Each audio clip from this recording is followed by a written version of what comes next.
Yeah, perfect. Hello guys, good morning. Why, this is a wonderful northwest morning. Thanks for coming. My name is Alexandre, and I am actually the father of this beautiful girl. Her name is Beatriz, and because of her, I got involved I got to know firsthand, like 6 years ago, the foundation, and I listened to a presentation from Dr. Harpold here in Seattle, and got to know the wonderful research that the foundation was funding, supporting researchers and universities across the United States and other parts of the world. So a lot of people may ask, like, do we want to change who our sons and daughters are? But I don't think that is a change. I think it is some more hope to get a better living, like day-to-day living to them. And I will love to see her thrive even more. She is already thriving today. And science, I love science, and I think that nothing is written in stone. I love our capacity, human capacity of changing things. And this is one of other things that we can make it better. And so make the lives of not only individuals with Down syndrome more productive, and this will benefit society. And we will also, with this fantastic research, we also have the potential to benefit like all the individuals with, well, individuals in the world with Alzheimer, potential to have Alzheimer's disease. So I want to thank the foundation for doing this great work. I'm also involved in trying to help with the communication piece of the foundation, market communication. So helping to establish a strategic partnership with one of the biggest advertising agencies of the country, so we can help the foundation to tune up the message and get more donations to the cause. With that, I want to introduce Dr. Michael Harpold, and we will have 3 presenters today. Please, if you can save, I know there might be a lot of questions during the way, but if you could save the questions to the end of the presentation, even like just if there is a burning issue or question, then you can wave your hand. And of course, we'll stop and answer to the question. But for us to cover the content, let's please save the questions to the end. Thank you. Please. Well, thanks, Alexander. I hope if I tend to wander during presentations away from the microphone, so I'll try to speak loud today. But if you guys have difficulty hearing me as I wander around, please raise your hand. And as I said, just to say, if there's something that's unclear during our presentation today and you want some clarification, we go through it. By all means, raise those issues as well. Well, I want to thank Alexander for a great introduction. In fact, in less than 2 minutes, you probably gave a better version of my talk than what I did. So you've hit the bottom line. So the message is there, and we'll reiterate it. Well, we're really excited to be back. I really appreciate Ryan and Stephanie and everybody who's been involved in organizing our return to Seattle, and it's been just almost a year. As Alexander said, I'm going to give you a bit of an overview. Some of this will be old hat to you that were here last year. Some people are new, so we'd like to sort of give you a bit of an overall picture of the activities the foundation has been involved in. And I'm particularly excited that we have 2 researchers this year who can speak to some more details of certain of the projects that we've been involved in and supporting. So I think it's really going to be an interesting program for you this morning, or at least I hope so. So just to start off again, what we're about is going all the way from a discovery research, you've heard last year, from discovery research and trying to translate those into new therapies. And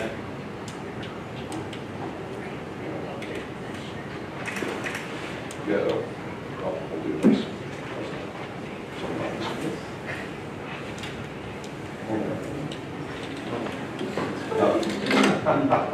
Always something, right? Okay, great. All right. what I'd like to start off with is just posing two questions. I think these are important questions for the Down syndrome community, but I think it's also relevant for a lot of people always ask, well, why should anybody in the broader community be interested? And we'll touch on that, I think, several times today. But what I want to do is simplify this down to actually two questions, and it's what-if questions. It's very central to what we're doing. What if we're possible to significantly improve cognition as associated with Down syndrome? Down syndrome, at least historically, and has been thought about as, in fact, is the most prevalent form of intellectual disability, developmental intellectual disability. And this is something that I think up until a few years ago, even within the research community, people thought that this was something that was just the way it is. I mean, many of you, upon receiving a diagnosis or your loved one being born with Down syndrome, I think the medical profession in many instances would, particularly in talking about the intellectual disability, not much can be done. And what I'm hoping to do today, by all our presentations, is to show that it is in fact something that you can approach and address. The second component to this, for those of you who listened to my presentation last year, you know that all individuals with Down syndrome essentially develop the same brain neuropathology that one sees associated with Alzheimer's disease, albeit shifted about 20 plus years earlier. So what I think we'll try and show you today is that I think Down syndrome might provide some unique keys to development of new Alzheimer's therapies. And I think that's really important, not only for the individuals living with Down syndrome, but for all of us, in fact, the broader community. If I had to boil it down to the focus of our research, these are two areas of the primary focus for our research. Whoops, wrong way. Well, I'm not going to belabor this, but just wanted to put this up again. As everyone knows, Down syndrome is caused by the presence of three copies of chromosome 21. Okay? We each have 2 copies of all of the human chromosomes, and Down syndrome, there is a 3rd copy of chromosome 21, which is actually the smallest human chromosome. Okay? But it still contains between 200, 300 plus genes. So it's complicated. Many of the disorders you'll hear about, such as cystic fibrosis, you're familiar with that. These are basically called single gene disorders. In other words, there's mutations in a single gene. In Down syndrome, part of the challenge is that you're dealing with many, many more genes. How do you sort through those, ask about their function, and why they cause some of the issues that confront people with Down syndrome? Well, Down syndrome, another point that I think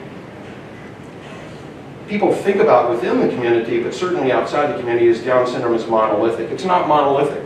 We're all individuals, okay?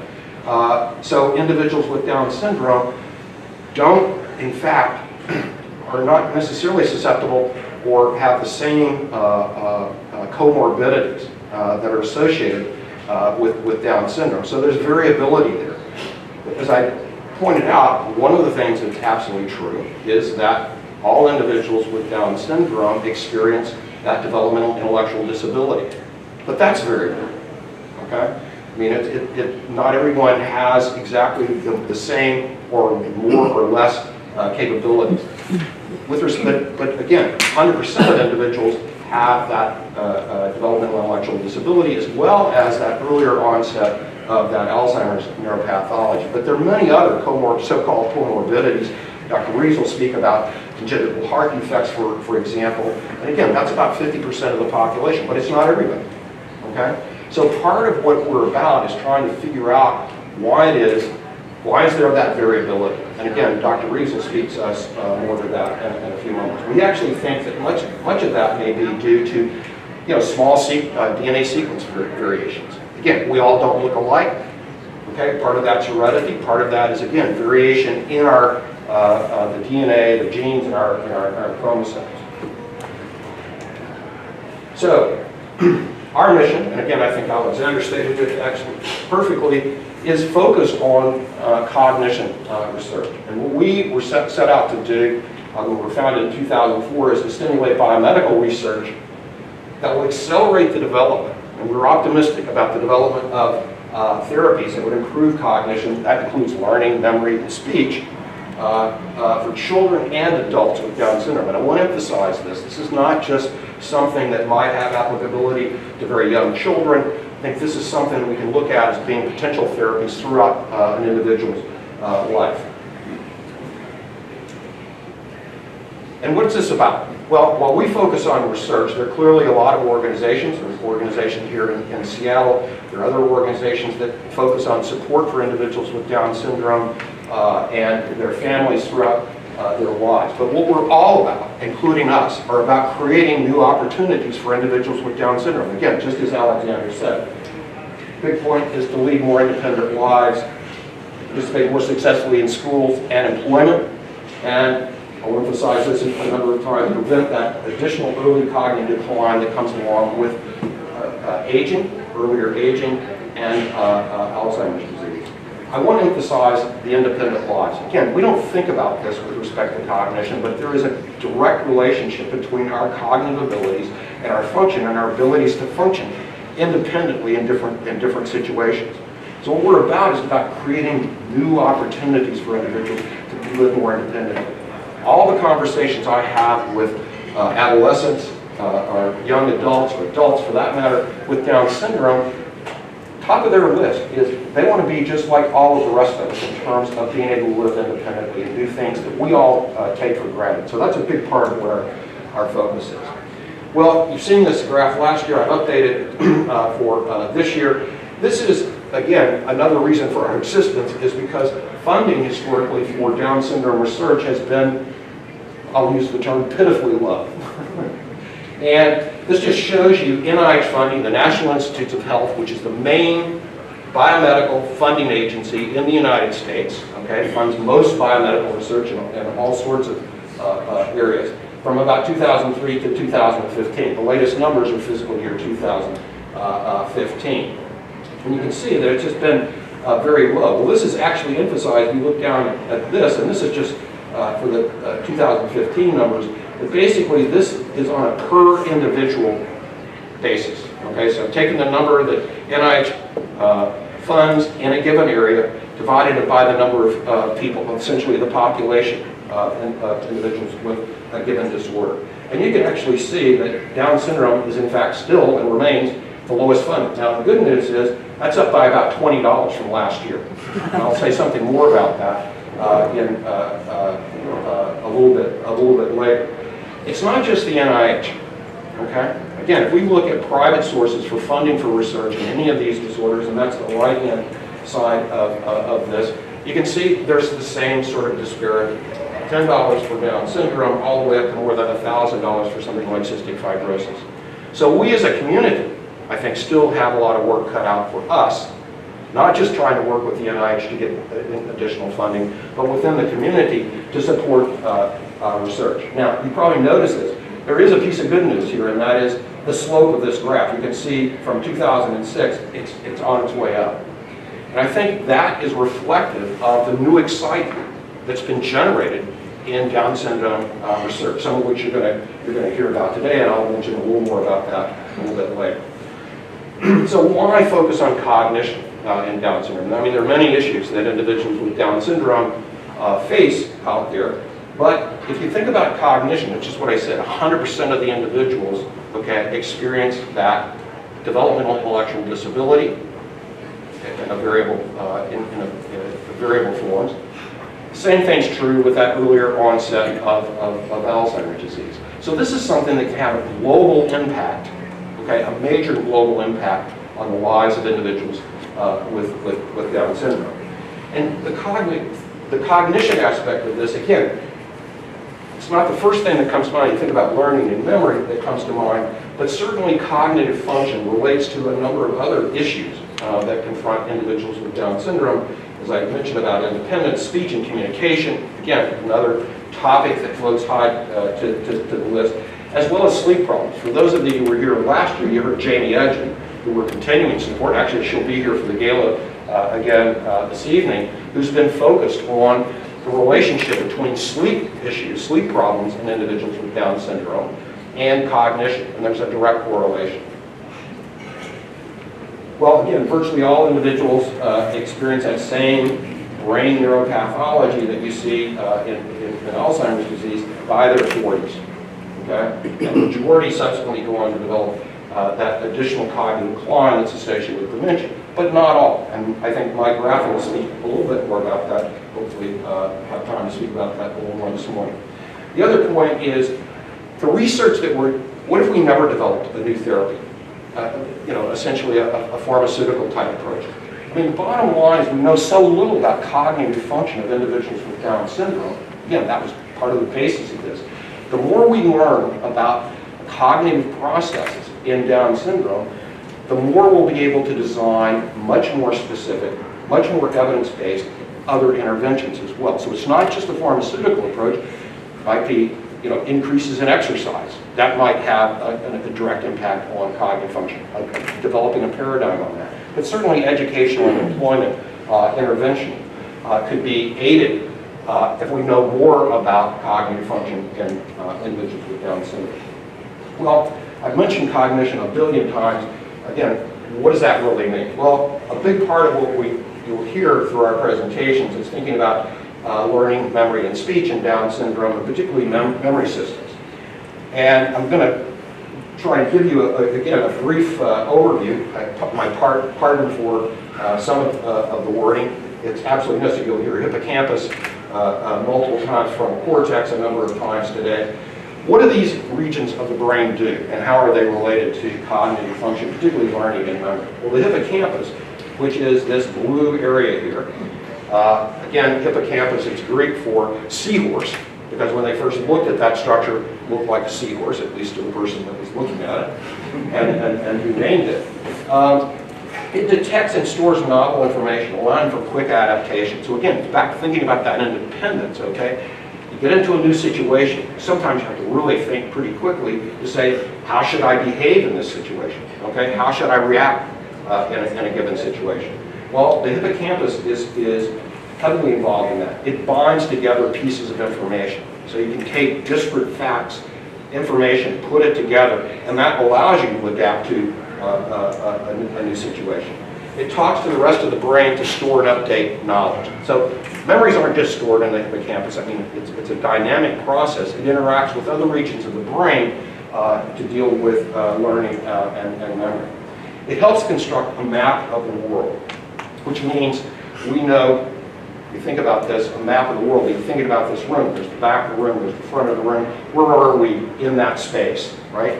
Very important issue, and in fact, a couple of years ago, three individuals had won the Nobel Prize just for this discovering the role of the hippocampus and the surrounding cortex, that red area there, in terms of constructing that map of the world. It's absolutely essential.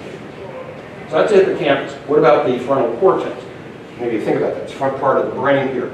It's involved in working memory. That is what we're working with as we're sitting here and thinking about or working on any given problem. So it keeps information online and allows you to work with it. It allows for flexibility, less getting stuck on a particular way of doing something. Again, the stubbornness, okay, something that we all maybe experience, at least I'll speak for myself. So, but it allows you to think about new ways of solving problems. Again, these are things that we think about, we don't actually even think about, we just do it, right?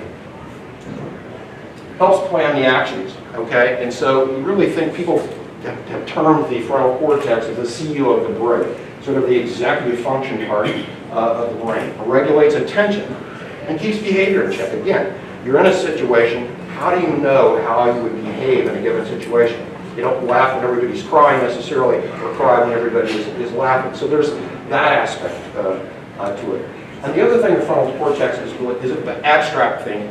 So I've mentioned a couple of things here, math and time. Math is one of those things, again, talking to individuals with Down syndrome becomes a struggle. I mean, maybe for many of us as well, but I'm just saying. So that's an area of the brain that's involved in mathematical abilities and thinking about abstractions. Well, those are sort of generally what it is, and some of you saw this last year. Again, what does it mean on a really day-to-day basis, okay? All those big terms and thinking about that, okay? Well, if we could improve this in individuals with Down syndrome, be more associations, making greater connections in their knowledge, being able to adapt to those new situations, okay? That again speaks directly to independence. Better attention and task juggling, so that would lead to essentially better progress in schools, potentially also employment, be faster at initiating, processing and initiating new activities or different activities, and more flexibility. Behavior, again, that's that direct relation between behavior and cognition. Sort of less stubbornness, I mean, a willingness to really take on new approaches to something. So that's sort of, again, just a taste. Don't have time to go into it in grand detail. I think there are many other aspects that we could talk about how it would make a difference in the daily lives of individuals with Down syndrome. All right, that's a developmental intellectual disability. I'd like to spend a couple of minutes, again, on Alzheimer's disease. I mentioned this. This is the first couple of these slides are really on Alzheimer's disease. Again, many of you are going to be familiar with this. It's certainly got a wider share of press out there, a lot more concern about it because of the aging baby boomer population, which I'm a member. And so there's just a picture of a healthy brain versus advanced Alzheimer's. So you can see it's a shrinkage, essentially what we call neurodegeneration. Parts of the brain actually degenerate. There are 5 million people in the U.S. today, estimated, very more than 5 million people with Alzheimer's disease. It's 35 million worldwide, so it's a huge health problem, huge public health problem. And that's estimated to double by the year 2030, so it's going to be an increasing problem. Well, what about Alzheimer's disease? And this is going to, again, some of us will, Mike will speak a little more to this, but again, you've heard, I'm sure you've read because it just gets used all the time, that part of that neuropathology that occurs with the onset of Alzheimer's disease is so-called amyloid plaques. Okay, they develop essentially in the brain. There's healthy cells. These amyloid plaques develop, essentially killing off nerve cells. So that's thought to be the basis of the neurodegeneration. And those deaths, that actually starts occurring, and this is one of the issues I'll come back to in a moment, and then Michael spends some time on this, is to say it actually occurs before you'll actually notice any cognitive decline. Okay, so it's starting earlier. How do we detect that? I'll say something about that again. I think Michael will also speak about that. So one of the challenges here, I mean, you've heard about all the spectacular failures of new potential Alzheimer's therapies out there. I think the research community has come around to thinking that perhaps those clinical trials have actually been started where people are too advanced with a disorder for those particular drugs, potential drug candidates, to have an impact. So the challenge has been, how do we know if we can't have any symptoms? How do we know somebody's developing the amyloid plaques, for example, if that occurs years before you get into a cognitive decline? So that's been, I think, one of the major challenges there. Again, with Alzheimer's disease, just to give you a little bit of background, that amyloid derives from a gene naturally called amyloid precursor protein.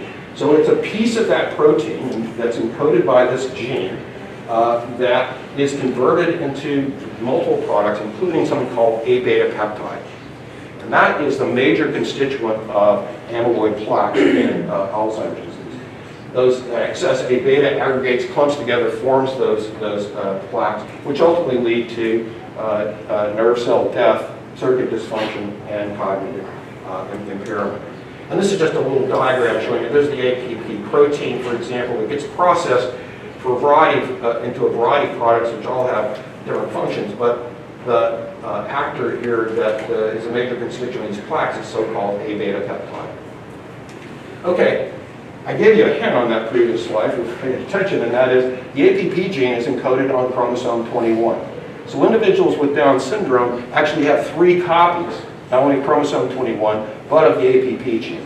And that's thought to be a major issue, okay, with respect to the development of that development of Alzheimer's disease in individuals with Down syndrome, and particularly the earlier onset of that.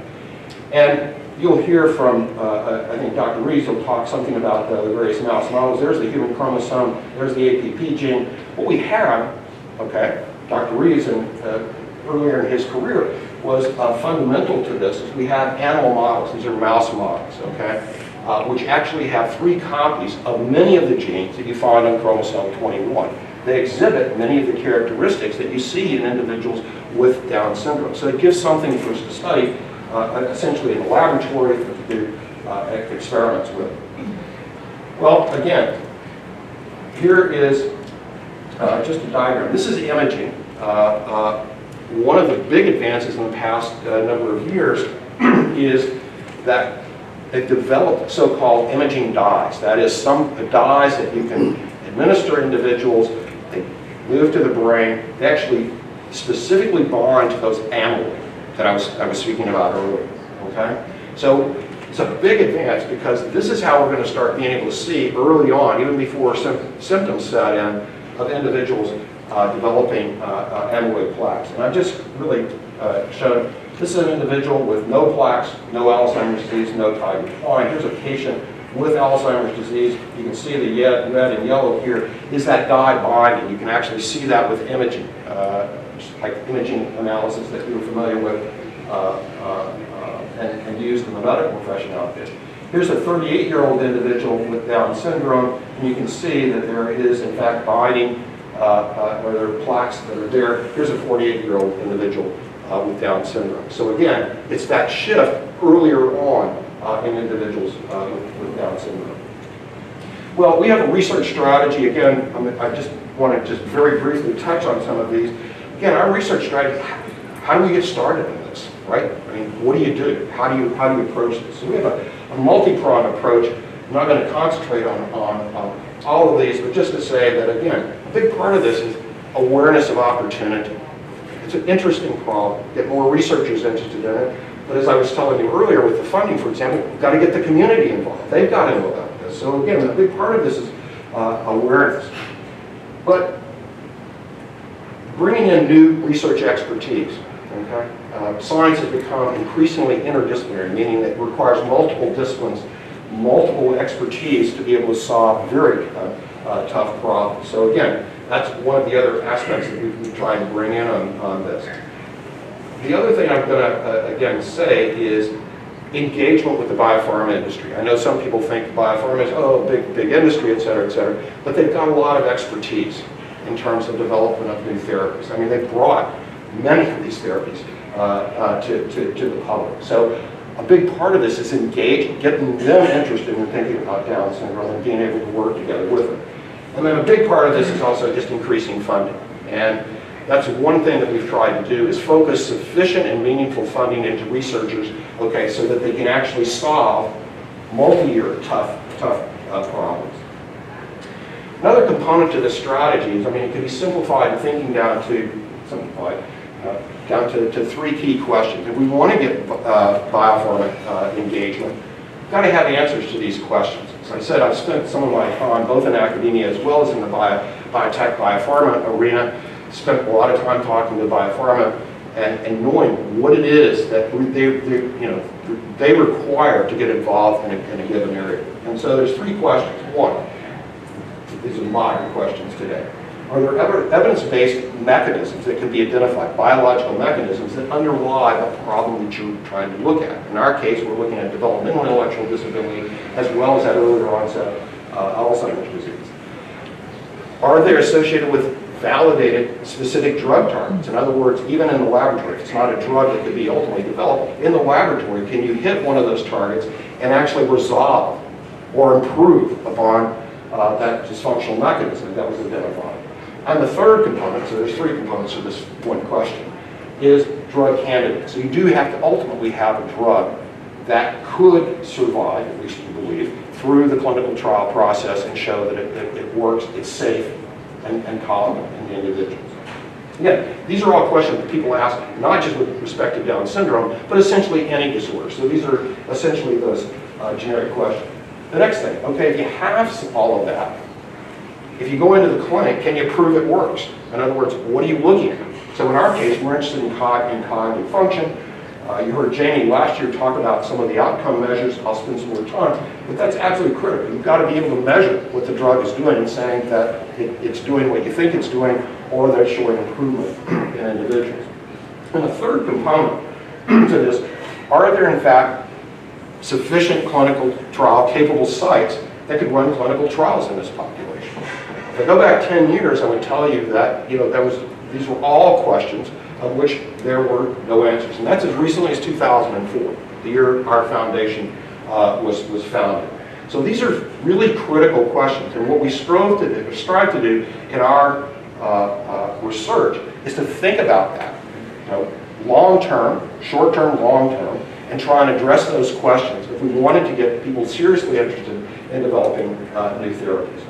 And this is just a little cartoon, as I said, from discovery research. You go through all of this process here, all the way down to clinical trials, which is where you're trying to figure out whether a drug is actually doing something, and finally, FDA approval, review and approval. That's in the US, similar process in Europe. And this just shows you some of the range of times here. You can see that it can go anywhere from 12 to maybe even 20 years, depending on given drug, different disorders and what have you. So our strategy, I've just looked at this, as you go down that process, the expense of doing the work, it increases. I've drawn this as a straight line. You could actually draw it like this because it just skyrockets once you get down into the clinical trial range. Time, again, we talked about time. R&D progression.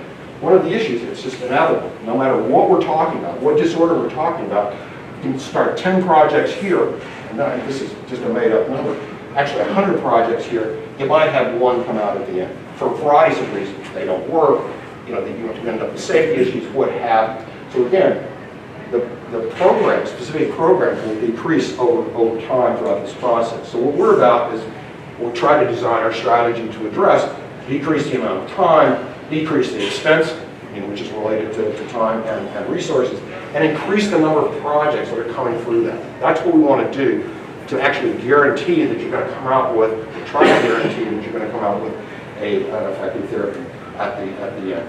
Well, this is that same thing. Our research strategy, I'm going to summarize an awful lot of work, but when we started in 2004, roughly 2004 to almost 2007, we had to start off with the discovery phase. And we did that by funding researchers. Many of you were here last year, heard of Dr. Bill Mobley, who was at Stanford at the time. He's now since moved to UCSD. But it was all discovery work. Again, I'm going to summarize the last 10 years very rapidly by just sitting down and saying, today, if you look throughout that pipeline and you look at the various grants, that we've done, the research that we've supported, you can see that we went from discovery that we now have, grants that are really addressing and sometimes thinking ahead. 5 years ago, before the clinical trials, we still had work in this arena on outcome measures, right? So again, we have all of these pieces in place. I've given away part of my presentation today by talking about the clinical trials, but it's advanced the clinical trials, and part of that's engagement. In some cases, support, in other cases, engagement and working together with groups, and particularly biopharma, to get something done. I should have said this at the beginning, but if you guys sign up here, we'll make sure that everybody can get a copy of the presentation. What I've tried to do in the presentation here is provide links. So if you're interested in more detailed information, there are links throughout the presentation. Okay, question one. I'm going to come back to those 3 questions that I mentioned. So this is looking at the developmental intellectual disability as well as that earlier onset of Alzheimer's disease, summarizing a ton of work. And this is not doing service to the researchers that did this, but during the past 10 years, we've identified multiple mechanisms involved in cognitive impairment. And that includes and/or the neurodegeneration. So it's both the developmental intellectual disability as well as that neurodegenerative processes that are associated with Alzheimer's disease and Down syndrome. We've identified at least 10 and validated at least 10 new potential therapeutic targets. You'll hear about some of those today, but that's a significant number. And the research is actually part of the validation process. Has shown if we actually use, in some cases, an experimental drug, in other cases, a drug that might have the ability to go into the clinic on those targets, and shown that we can actually improve cognitive function or prevent neurodegeneration in these mouse models. That's a first step in the laboratory before moving into the clinic. So, again, staying with question one, talking about those targets and where some of this is gone. So one of the things that some of that early research that we supported at Stanford and subsequently also at UCSD actually discovered is that there underlying the developmental intellectual disability in Down syndrome is what we call an excitatory inhibitory imbalance. So the way you can think about this is our brains are working dynamically as we're sitting here right now.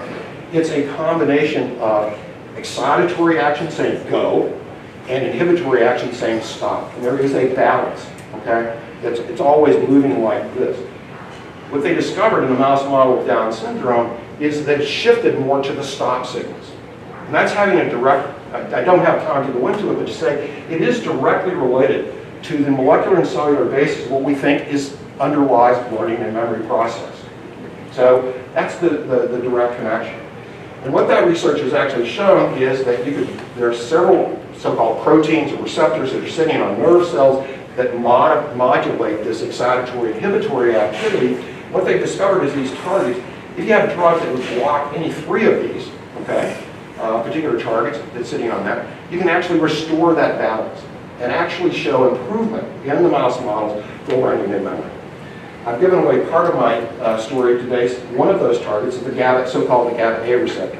And that is actually the target of the drug that's in a Roche clinical trials today, which I'll say more about, and a balanced therapeutic trials, which I'm not going to have time to go into today. This ERK2 gene I'm just going to mention is actually on chromosome 21. So it's actually, there are 3 copies of that, and that's thought to be underlying that. Both of these genes are not on chromosome 21. So you can see that it has an impact on other chromosomes. I'm not going to spend a lot of time talking about this. Dr. Reeves is going to go into this in more detail because this is his actual research. I think this is an exciting new area. Something was completely unanticipated at the outset here. But what he's actually discovered is that there is a dysfunctional signaling mechanism in the brain, okay, that has gone awry in Down syndrome, involved in a lot of different things, but also, surprisingly enough, in learning and memory function. And as I said, I'm not going to spend more time on this. I'm going to let Dr. Reeves talk about that in more detail. So this is just a cartoon, again, showing this excitatory inhibitory imbalance, which is in the hippocampus, in the main area that you see this in. And this just shows you if you can actually block some of these particular targets that I just mentioned, that you can end up with improved learning and memory. And I'll come back to that again in a moment.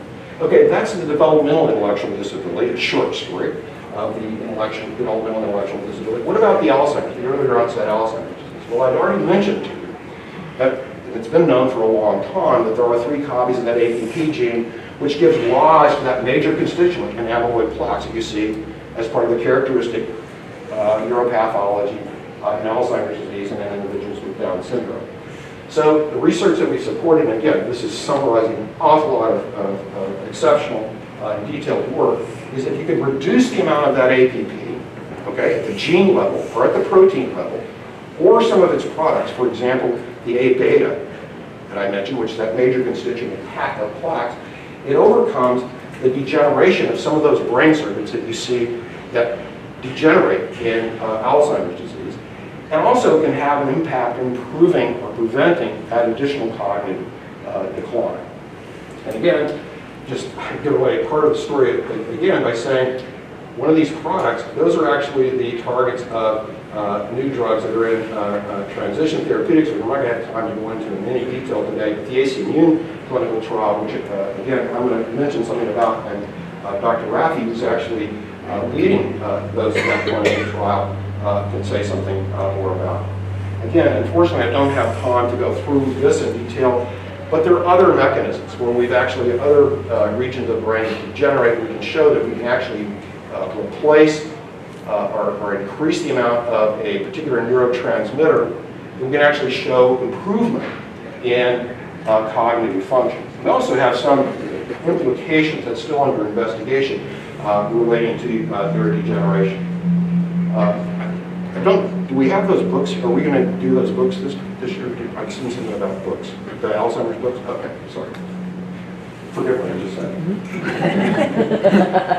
All right, this is still question 1. This is the cartoon. This just shows you, again, cartoon wise, an increased APP, which actually leads to this. these actually work as actually as a result of, or the problem here is, again, all relates back to this increased APP. This is the one we're going to spend a little more time on today.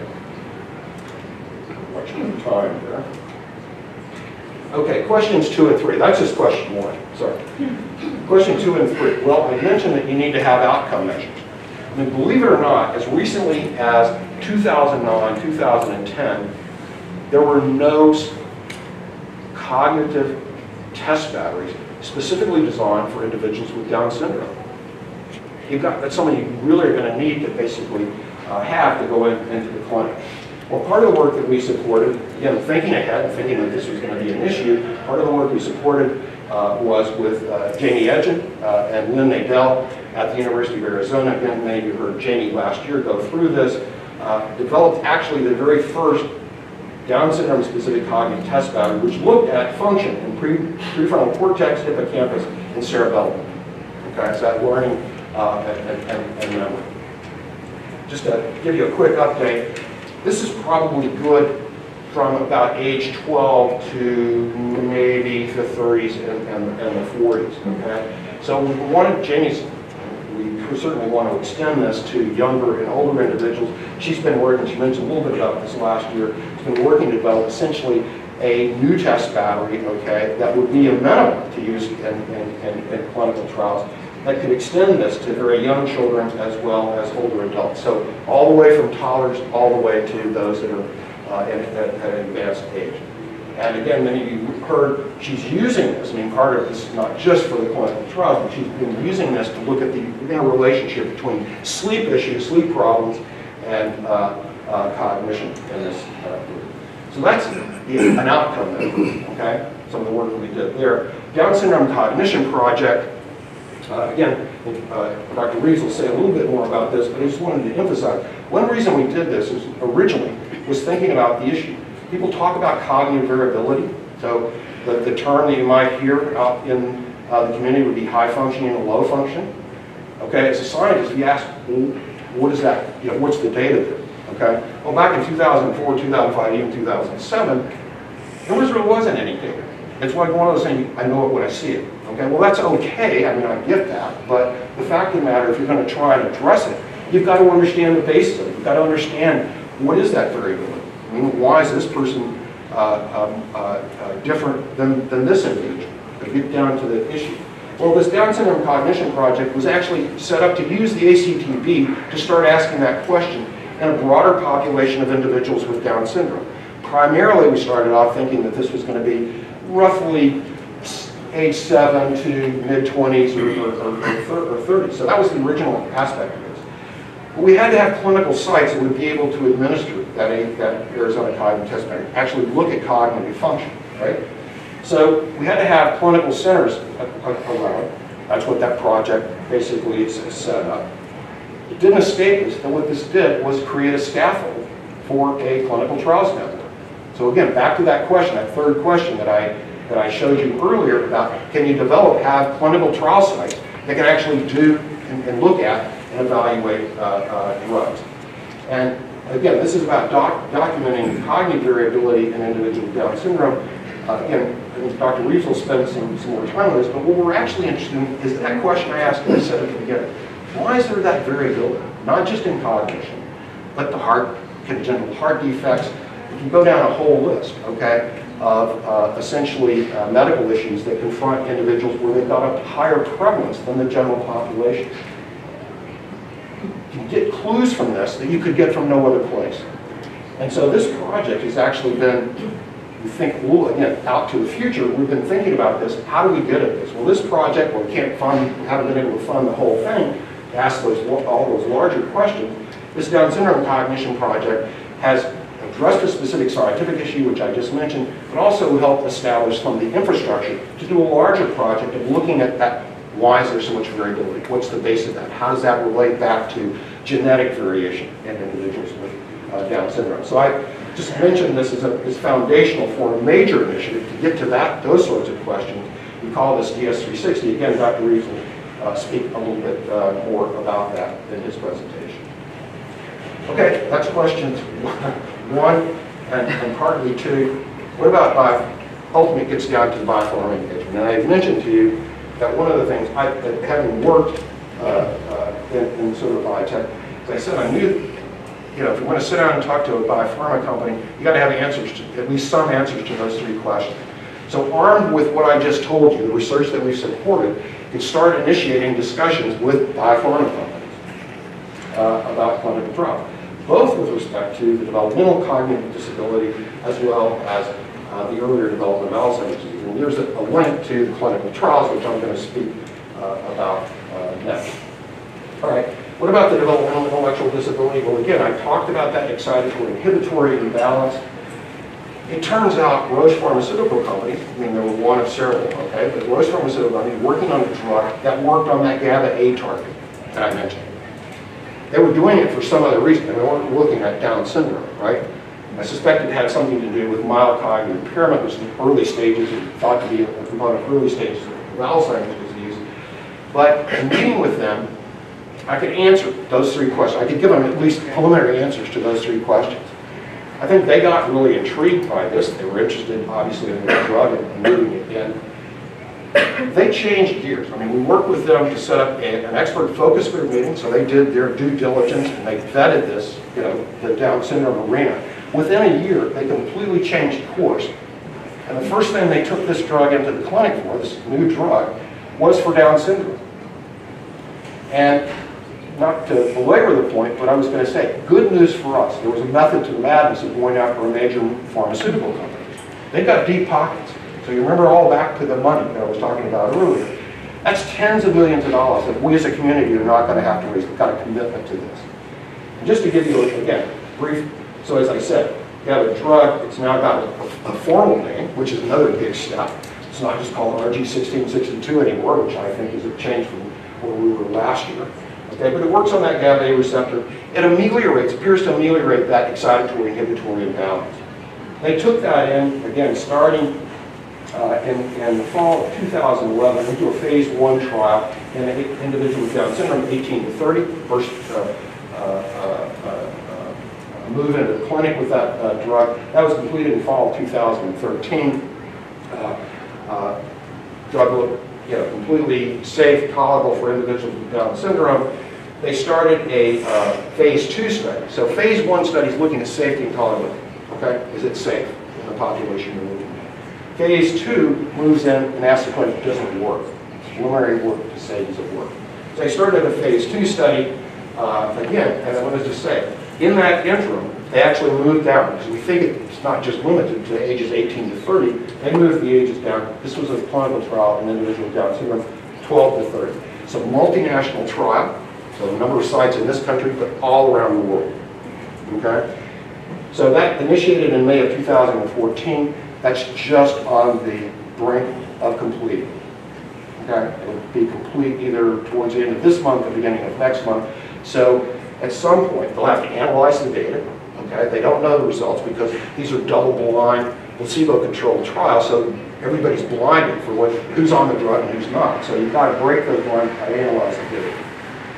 Interestingly enough, the other thing is they started a second phase 2 trial, ages 6 to 11. And that was just started in the fall of 2015. This is expected to complete. Good news is, I just spoke with one of the leaders of the trial at Roche. The good news is, it's actually, this is running ahead of schedule. They're having an exceptional response to this in terms of people participating. Because that's a rate-limiting step in clinical trials, getting people to actually participate in clinical trials. So that's actually expected to probably be completed by next spring. So we're on the cusp of learning something about, I think, these exciting trials and the effectiveness of these drugs. Okay, what about, that's developmental intellectual disability. I'm going to just mention here very briefly with respect to the Alzheimer's disease, mention about AC and Univ. They initiated, we're really excited about this, and that's different from where we were last year when I presented. The AC and Univ initiated a phase 1B clinical trial. This is again looking primarily at safety and tolerability. This is a vaccine against the A-beta, okay, that neurodegenerative component. So it's going to address the prevention and reduction of these so-called Alzheimer's disease plaques and overcome essentially the neurodegeneration component. That's the ultimate goal. Thinking about this and associated memory impairments. Michael will be able to speak about that. My graph will speak about that a little bit more. But what I wanted to emphasize here, this is a mechanism back to our thinking about our strategy. It's supported by a first ever private-public partnership. It's a partnership with ACMM, the company. It's a smaller company, okay? So they don't have the same deep pockets that a Roche has, for example, okay? Also working with them, as Michael pointed out, he got the grant, is an NIH grant. So we're getting government funding behind this from their Alzheimer's fund. And our foundation is helping to support this clinical trial and move forward. Well, this has just started, so don't really have any a lot more to say, but again, Mike will speak to it. There's a link to more information on the clinical trial. All right. I'm frozen.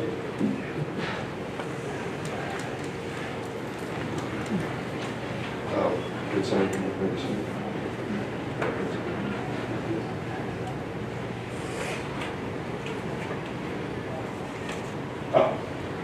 This is just a table that summarizes that, also gives some information on the other two clinical trials that I'm not going to have time to speak about today. I'm going to have to race through this a little bit here, but again, it's not just on the research, but one of the things is working with the NIH, being proactive with the NIH to try and get additional funding for Down syndrome research.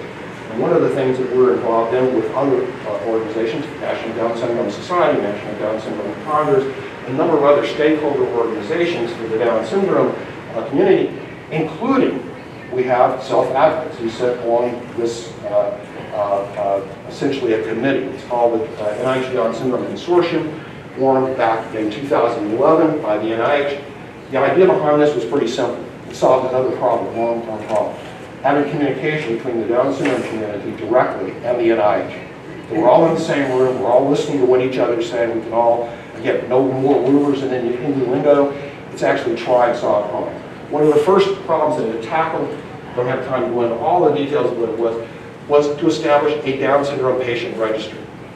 Okay, something that basically the community talked about for a long time, nobody was able to do. This was launched in 2013 with 3,494 out of 300,000 plus individuals with Down syndrome registered as of this morning. That's the latest number I have. So happy that there's that many people involved. We have a long way to go. So if there's anybody, just we'll make a pitch here and say, if there's anybody here who hasn't looked at this and considered registering, okay, hopefully maybe there'll be 6 people. We can get this to 3,500 by the end of the weekend. So please look at this, and there's the link to that. You can actually just type in DS Connect, and you'll find the site. Anyway, it's got a governance board, it's got a research review committee. What's the value of this? Well, not only are you going to be able to, families can exchange information. Okay, what are other people experiencing at a medical level? Okay, it's de-identified, it's secure, so it's de-identified data, but you can actually look at aggregated data. Okay, what percentage are having issues with, sleep apnea, for example. You can ask and query that question, so it's a good interchange there. But it's also a site. I mentioned here that we set up a professional portal, okay, which means that researchers, me, like Rafii, Roger Reeves, other researchers in the field, can actually sign up, see the same sort of data, but they can also go through a review process. If they've got a research study, and that could be a clinical trial, for example, they want to be able to access people that are in it. You register, you get a questionnaire, would you be interested in participating in clinical studies or not? You can change that at any time. You can say yes today, no tomorrow, okay? But the fact of the matter is it puts you in contact with these clinical studies, so it's a way to keep track of this as well. I'm going to make a pitch and say that one thing that is desperately needed is more adults. It's reaching the adult population out there and getting them involved in this, because this is important for them as well. There is a revision of a Down syndrome, NIH Down syndrome research strategic plan. I've given a link here. I won't go into that to say, but what's interesting, I think, it's the second 5-year plan. What was interesting to see in the space from the first 5 years back in 2008 to this plan is it seemed like there was a convergence. I mean, Ryan can speak to this too, but it seemed like there was more of a convergence to the strategy that I had talked about and thinking about how to approach Down syndrome. So that might be an interesting read for you. We've worked with, I'm not going to belabor this, but to say we've worked with Alzheimer's organizations, not focused necessarily on Down syndrome, to increase the awareness, to say the importance of Down syndrome as part of tackling Alzheimer's on a larger scale here. We've had some success in getting them interested. Alzheimer's organizations actually interested in Down syndrome, so that's again back to the awareness aspect. I'm going to just hurry through this. One of the things I want to say is the culmination at this point of a lot of that activity, working with the NIH, et cetera, that I mentioned, is just in the past couple of years, there's been a $39 million increase in the amount of money that NIH has committed to Down syndrome, okay? It's by no means there, okay? We weren't the only people that were involved in this, but what I was going to say is the NIH is basically funded, completely funded, for work on the registry. That's to work with all of us, okay? So that's a positive. There's more than $1 million there. More than $1.5 million they're committing to support for the ACMU trial that I mentioned.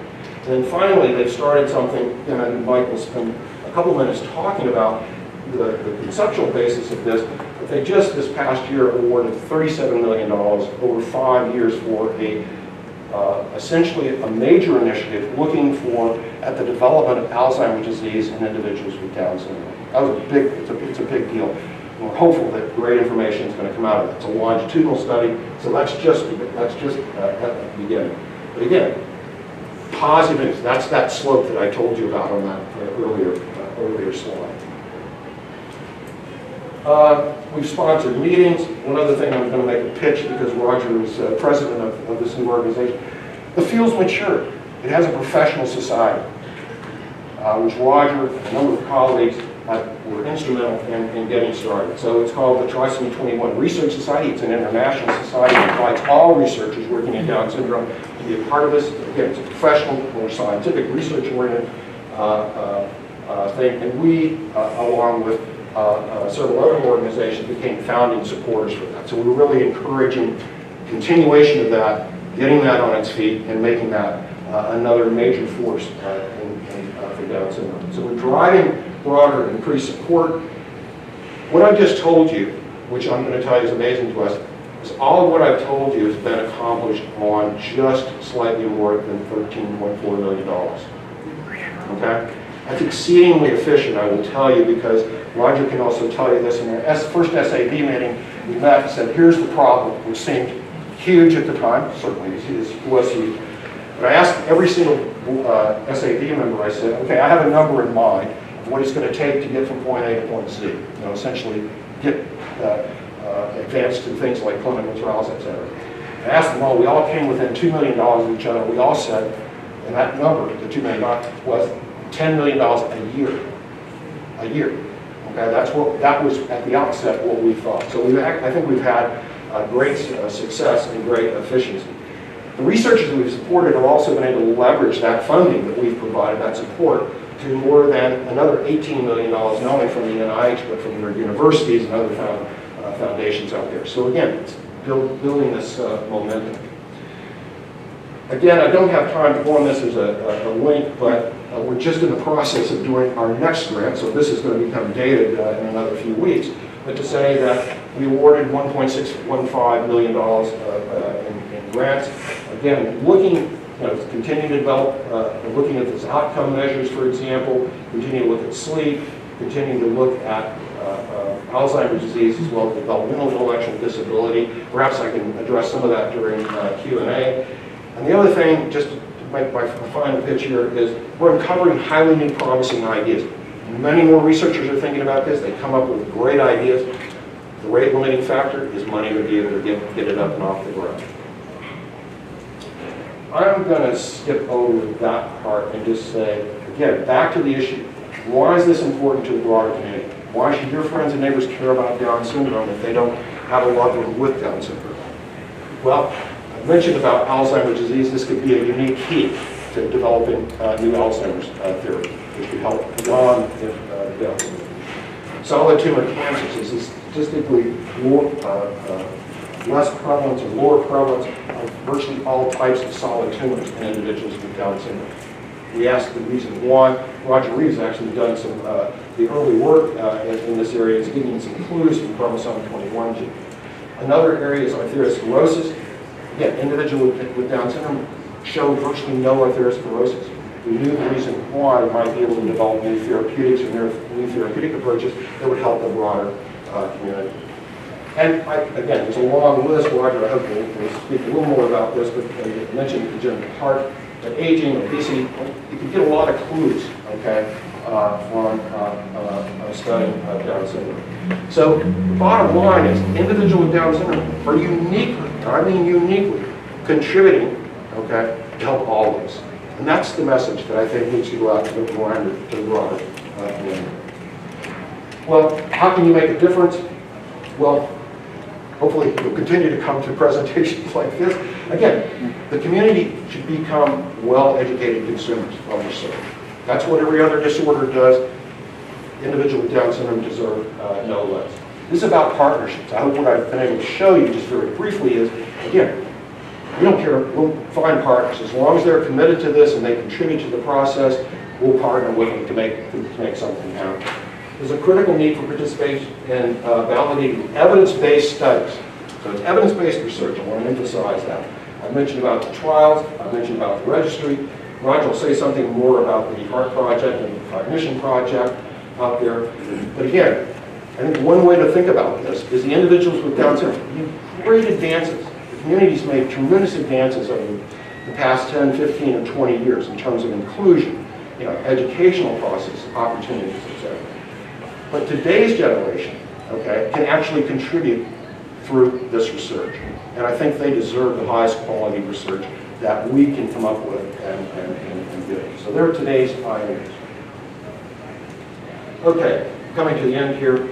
This is a seize the moment opportunity, okay? I hope I've shown you at least some rationale for there's a building momentum. We need to continue to grab onto this and do it. So we've got unprecedented results by researchers' comments.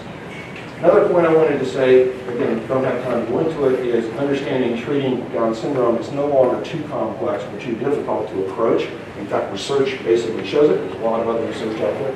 It's not too late. One thing neuroscience has taught beyond the Down syndrome community is our brains are incredibly plastic throughout our lives, okay?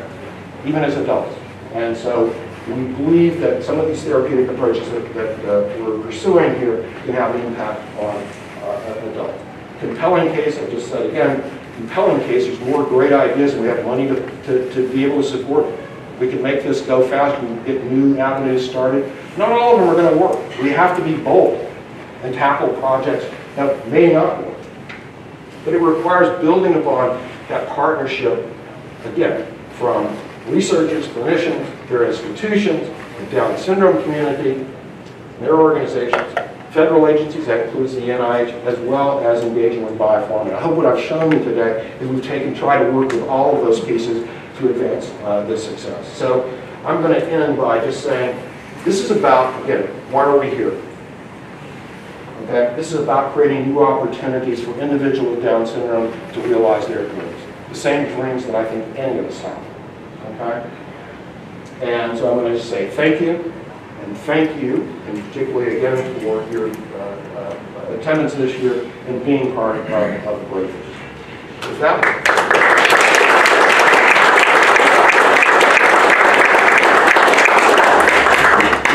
that, I'm going to turn over the mic to Mike Rafii, introduce him. Mike Rafii is at the University of California, San Diego.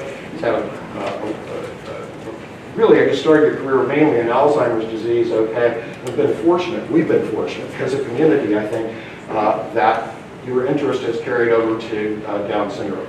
It's an exciting area. Mike has actually been involved and very valuable to this process because all those clinical trials that I've told you about, Mike and his group at UCSD, he's had involvement in that. So, again, no more ado, I'm going to turn it over to Mike.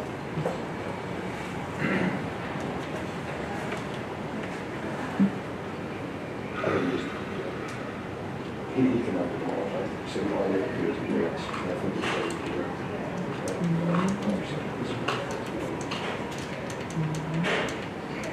Oh, well, I forgot one important point. I want to thank all of the people that we work with. That's just a list. Again, you can see this. And ultimately, again, all our supporters. So these are all the principal investigators. We have many other researchers that are working with these individuals to accomplish everything I've spoken about today. Sorry to interrupt you. Okay. It's an honor to be here today. I am a dementia neurologist.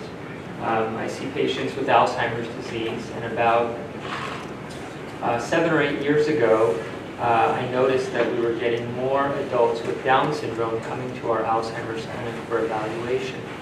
And a few years after that, Dr. Bill Mobley came to UCSD from Stanford and was very supportive of working together and increasing some of our efforts in understanding Alzheimer's disease in people with Down syndrome. When you look at a textbook and you look at Down syndrome, you will see that there are Down syndrome related medical conditions, what's referred to as comorbidities, but at the very end of the list, typically you see Alzheimer's disease listed. And so I just wanted to spend a few moments talking about Alzheimer's disease. The picture on the top right is Dr. Lois Alzheimer.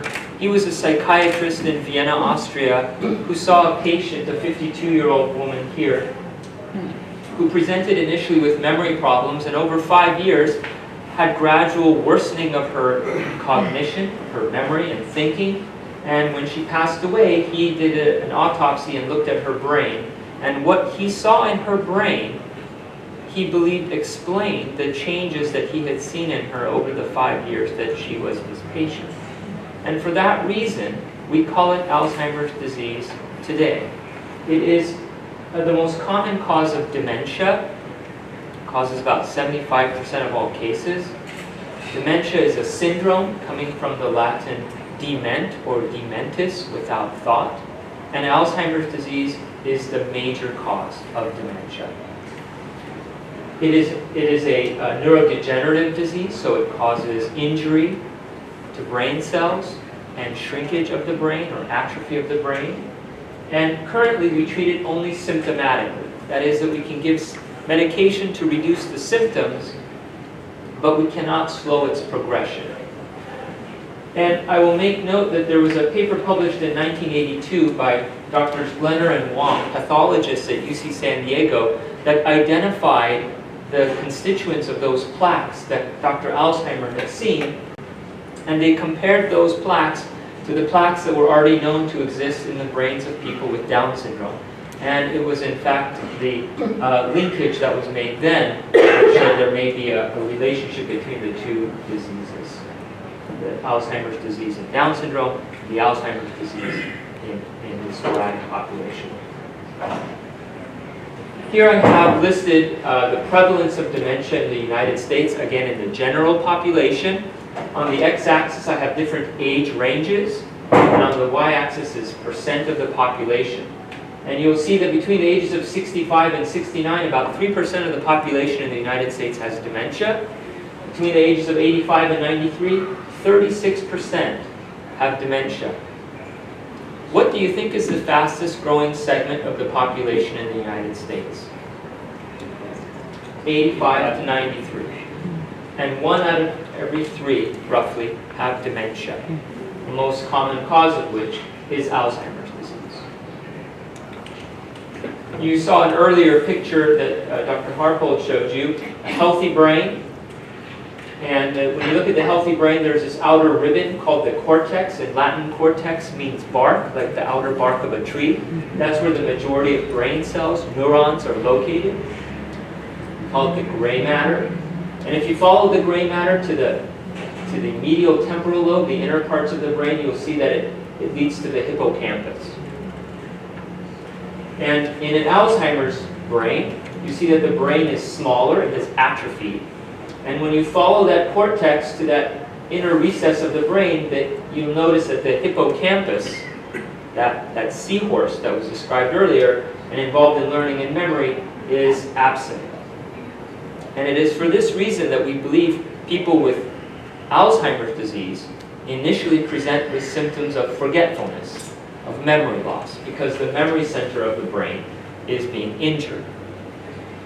If you were to look at a piece of brain tissue under a microscope, in a healthy brain you'll see the neurons, here triangular-shaped pyramidal neurons.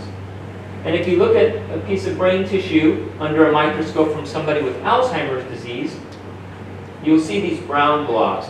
These are the plaques that Dr. Alzheimer noted. These plaques are made up of beta amyloid, which you heard about earlier. Where do these plaques come from? All brain cells produce a protein called APP, amyloid precursor protein, that gets cleaved. And as part of this cleavage can occur in different ways, and the product of one such cleavage is this peptide called beta amyloid, which we think is neurotoxic. We think it injures neurons. And there are different mechanisms in the brain to remove beta amyloid. The beta amyloid is quite sticky, and it deposits into these plaques. And it's thought that perhaps the plaques of amyloid are a way for the brain to sequester this harmful peptide. There are genetic forms of Alzheimer's disease where people inherit a mutation that leads to an early onset form of Alzheimer's disease, typically showing dementia in their 30s and 40s. These individuals have a mutation either in these enzymes or molecular scissors that cleave APP, or mutations in APP itself that lends itself to this cleavage that overproduces beta amyloid. And these individuals develop a genetic form of Alzheimer's disease. We call it an autosomal dominant or inherited form. People with Down syndrome have an extra copy of the 21st chromosome, and so they have an extra copy of the APP gene, which increases the risk for developing Alzheimer's disease. I just want to make the note that a couple of years ago a mutation was discovered in a genetic study conducted in Iceland that showed that there is in fact a protective mutation where one can have a change in the APP gene that prevents its cleavage from happening, and those individuals don't produce beta amyloid, and those individuals don't develop Alzheimer's disease. So in the clinical world and in the research world, we know that there is a trajectory for normal aging. Here I have years, doesn't matter, decades, and cognition on the y-axis here. And with normal aging, there are some age-related changes in thinking. Memory's a little bit slower, takes longer to come up with names and words. But in Alzheimer's disease, there is a different trajectory than normal aging. And this trajectory results in the dementia syndrome, but before that, there is a transition state called the mild cognitive impairment, or MCI stage. And prior to that is a preclinical stage, where patients really have no symptoms at all, but have the pathology of Alzheimer's disease. So, this has already been mentioned by Dr. Harpold, that by the age of 40, most people with Down syndrome have some of the changes related to Alzheimer's disease, but they may not show any symptoms of dementia. The chance of developing dementia increases with age, but it is not 100% by any means. What we wanted to do in our research is try to understand the trajectory of change in some of the biomarkers of Alzheimer's disease. So I was going to take you through some epidemiological data and then some of our work. So in 1983, the median longevity of somebody with Down syndrome was 25 years old.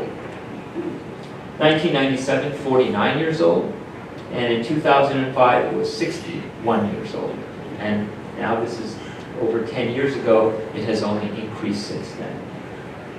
The rates of dementia in people with Down syndrome between the ages of 40 to 49 is about 9%, 50 to 59 is 36%, and 60 to 69 is 54%. People with Down syndrome are living longer, healthier lives, but as they live longer, the chance of developing dementia increases. A few years ago, myself and some colleagues put together recommendations for primary care physicians to assess people with Down syndrome and other intellectual disabilities who may be developing dementia. What are some tests that can be done? What are some laboratory tests and cognitive tests to screen for individuals who may be having some of the early symptoms of dementia? This is a signature sheet by a person with Down syndrome who would sign in at the regional center annually. And her sister took the bottom of each of those sign-in sheets and made a chronological record from 1999 all the way to 2011. And what you see is that the signature changes over time. And this is a chronological change showing some of the symptoms of dementia. This same process takes place in the general population, where people with sporadic Alzheimer's disease may initially have some difficulty with word finding and then short-term memory, and then over time they develop what's called mild cognitive impairment, and then over time dementia. This process, you can see, takes a decade at least. Sometimes these changes are subtle. They're not dramatic changes. What we would like to do in the Alzheimer's field in general is try to understand if there are markers in the blood or by imaging that would give us clues about when this change might be happening. The same is true with heart disease. If someone develops a heart attack and we want to treat their symptoms, offering them for the first time a drug like a statin drug, which lowers cholesterol, at the time of the heart attack may be about 5 to 10 years too late. What we would like to do is check a cholesterol level for that individual 5 or 10 years earlier and say, you have high cholesterol and you have an elevated risk of having a heart attack or a stroke. My recommendation is that you exercise, change your diet, and reduce your cholesterol, which is a biomarker of having a heart attack or a stroke. When somebody is having dementia, they are sort of in that heart attack stage of an illness that is actually taking a decade to develop. So we would like to find biomarkers so that we could test earlier and intervene. These biomarkers include things such as measuring the volume or the size of the hippocampus. And you'll see that in genetic forms of Alzheimer's disease, people who have genetic forms of autosomal dominant Alzheimer's disease, who will invariably develop early onset Alzheimer's disease dementia, biomarkers are changing. And they are changing at least 20 years before the person develops any symptoms. And so we would like to understand the trajectory of these biomarkers in all populations that are at risk for developing Alzheimer's disease. This is another population who carry a mutation. This is in an extended family of 3,500 people in Colombia, South America. And this population carries a mutation that leads to overproduction of beta amyloid. And these individuals also develop mild cognitive impairment at roughly the age of 43 or 44. And when you look at things such as hippocampal volumes or measures of amyloid in their spinal fluid, you see that these changes are happening dramatically decades before any symptoms develop. Just like somebody could be walking around with high cholesterol and not have any symptoms of heart disease or stroke. So we developed a small project of just 12 individuals with Down syndrome between the ages of 30 and 60, 4 people in each age range. And what we asked is whether we could find some of these Alzheimer's biomarkers and their changes in people with Down syndrome. And it's basically just once a year where we would do this assessment.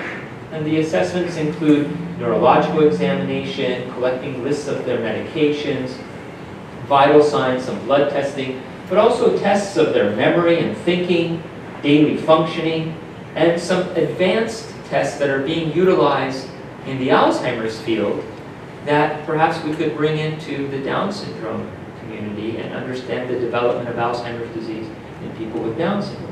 So these include looking at amyloid in the retina, which is it's a new technique being developed. MRI scans, particularly looking at the size of the hippocampus. PET scans, and there are different kinds of PET scans that can show us different changes in the brain that may be related to Alzheimer's disease. And tau PET scans, which I'll describe in a minute. So this is a listing of all the different memory tests that we asked our participants to do. And some were direct testing, and some of them were informant-based, where we would ask a family member. And the box here in red just indicates that all 12 participants were able to do all the memory tests.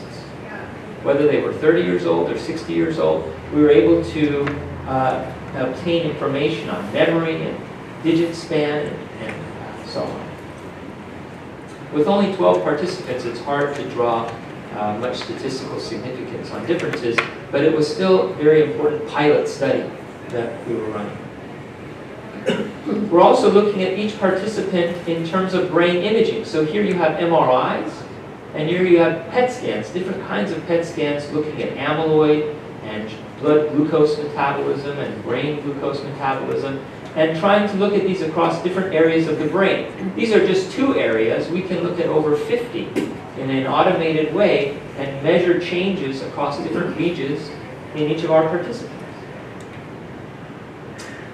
We then ran correlations looking at, for example, age and the amount of amyloid in the gray matter. And what we see is a pretty clear linear correlation where the older the individuals are, the more amyloid is in the brain. This is already known from autopsy studies, but now what we're able to do it is non-invasively with imaging, which allows us to track it over time.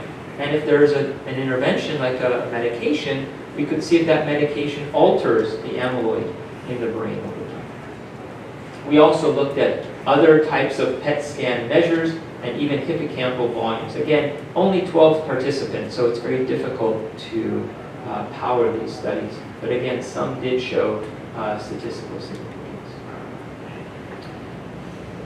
This is looking at amyloid in the brain, in the gray matter, and hippocampal volume. So remember, you heard that the hippocampus shrinks in Alzheimer's disease. And what you see here is that there is, in each of these dots and triangles is an individual. And you see that as the beta amyloid amount decreases across subjects, hippocampal volume increases. There's an inverse relationship, so that the more amyloid is in the brain, the smaller the hippocampus, and the less amyloid is in the brain, the larger the hippocampus. That's an interesting trend. We already know this from autopsy studies. Here what we're doing is looking at it again non-invasively. We also looked at PET scans. And PET scans are utilized clinically but also in the research realm. And what we looked at is both hyperactivity and hypoactivity across brain areas. So here we're looking at sugar metabolism, the way the brain uses glucose. Right now, sitting there, your brains are utilizing glucose as you're thinking. And we know that in different areas of the brain, there's differential usage of glucose. And in people with Down syndrome, we see that there are certain areas that are using less glucose than would be expected. And in some areas, in the frontal part of the brain, there's more glucose being utilized. And when we compare this with people with Alzheimer's disease who've had the same kind of PET scan, we see that the areas of low blood glucose metabolism in people with Down syndrome overlaps with the same areas in people with Alzheimer's disease that are showing low blood glucose metabolism. So there's an overlap in that imaging signature. But when we look at the areas of hypermetabolism, where a lot of sugar is being utilized in the brain, it does not overlap at all in people with Alzheimer's disease who have a different signature. This raises some interesting questions, just in our 12 participants. What does this hypermetabolism mean? Are they using their frontal lobes? Are people with Down syndrome engaging in frontal lobe activity more so? Is this a compensatory mechanism? A lot of interesting questions about the brain that we could try to answer. Does it reflect any behavioral changes or personality changes? And indeed, looking at this overlap with Alzheimer's disease, could this be a clue that an individual may be developing some of the early signs of Alzheimer's disease as they're getting older. We also want to understand some of these newer biomarkers that are being developed. So a retinal amyloid index is when individuals can have retinal amyloid measured quantitatively by having a scanning ophthalmoscope visualize those plaques that are depositing in the retina. This is being studied in multiple longitudinal studies of aging, people in the general population, but also in those autosomal genetic mutation Alzheimer's cases. And we would like to understand what it does in people with Down syndrome. And so we find that, in fact, people with Down syndrome do show some of these retinal plaques. We looked at correlations of this retinal amyloid with age and some performance measures of cognition, and we did not find any correlation. Everyone who participated in our study shows some positivity, but it may be saturated to a point where we're not seeing any change with age. We also looked at beta amyloid, that peptide that you heard about, in the blood, trying to understand if we could just do a blood test of amyloid and see if there's any correlation between amyloid in the blood and amyloid in the brain. And we found some trends, but certainly many, many more participants must be in a long study to answer that question. One important feature of Alzheimer's disease is that if I did an amyloid scan, I mentioned the amyloid PET scan that Dr. Harpold mentioned earlier, in 100 individuals in the general population who have no memory problems whatsoever, over the age of 65, I scanned 100 people, what percentage do you think would have amyloid positivity on that PET scan? About 30%. 30%, the same 30% that, should they live long enough, would go on to develop dementia. But they have no symptoms whatsoever. And so amyloid positivity in the brain can be like an elevated cholesterol level, but having no symptoms whatsoever. So the field has been very interested in finding a biomarker that may be a little closer to the onset of symptoms.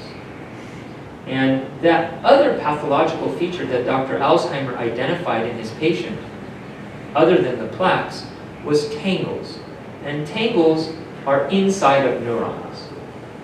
But we now have a way to visualize tangles with PET scans as well. It's a very recent development, and it's being utilized in the sporadic form of Alzheimer's disease, as well as the genetic autosomal dominant forms of Alzheimer's disease. So we have included it in our study, looking at tau in people with Down syndrome. Now, these first three images are people from the general population who have mild cognitive impairment, these two individuals, and then one person who has Alzheimer's disease dementia. And what you can see is that the areas in blue have low binding of the tracer, and pink and red and orange are high binding, showing us that there is a concentration of those tangles. And what you see is right around the area of the hippocampus, there's a lot of tangle in these two individuals with mild cognitive impairment, and there's quite a bit of it in this individual with Alzheimer's disease. There's a lot of work being done in understanding this tau pathology. And what we found in our participants in the Down syndrome study is that, in fact, they also have tau that's present in the same distribution that we see in adults who have sporadic mild cognitive impairment and sporadic Alzheimer's disease. So a lot of work needs to be done to understand when this comes on and what relation it has in terms of the timing of any sign of dementia in people with Down syndrome. In our 12 participants, we also measured the size of the hippocampus. And so the blue columns are individuals between the ages of 30 and 40. There's only 4 of them. 40 to 50 is the reddish orange bar, and then the green is the 50 to 60-year-olds. And you can see that at baseline and at 1 year, there's a change in the size of the hippocampus. And looking at just across ages, the younger folks have larger hippocampal volumes than the older folks. This trend where the younger folks stayed about stable, but the older individuals had a decline in the volume, change in the volume, is what is seen pathologically at autopsy, but now we're able to do this non-invasively with an MRI. And we can use this as a potential biomarker, again, for tracking symptoms of Alzheimer's disease. I wanted to just talk briefly about some clinical studies that we've been participating. There's a compound called siloinositol. This is derived from palm sugar. It's a form of sugar that was evaluated. This is the Elan or Transition Therapeutics compound that was looked at in individuals with Down syndrome who don't have dementia. And it's thought to not only bind to beta amyloid and lower it, but also to affect the myoinositol pathway, which is thought to be involved in some behavioral changes. And we conducted a clinical trial. This was a phase 2 study with just 23 participants. It was randomized, placebo-controlled, and it involved just 4 weeks of treatment. 4 weeks, very short period of time, with just 23 participants.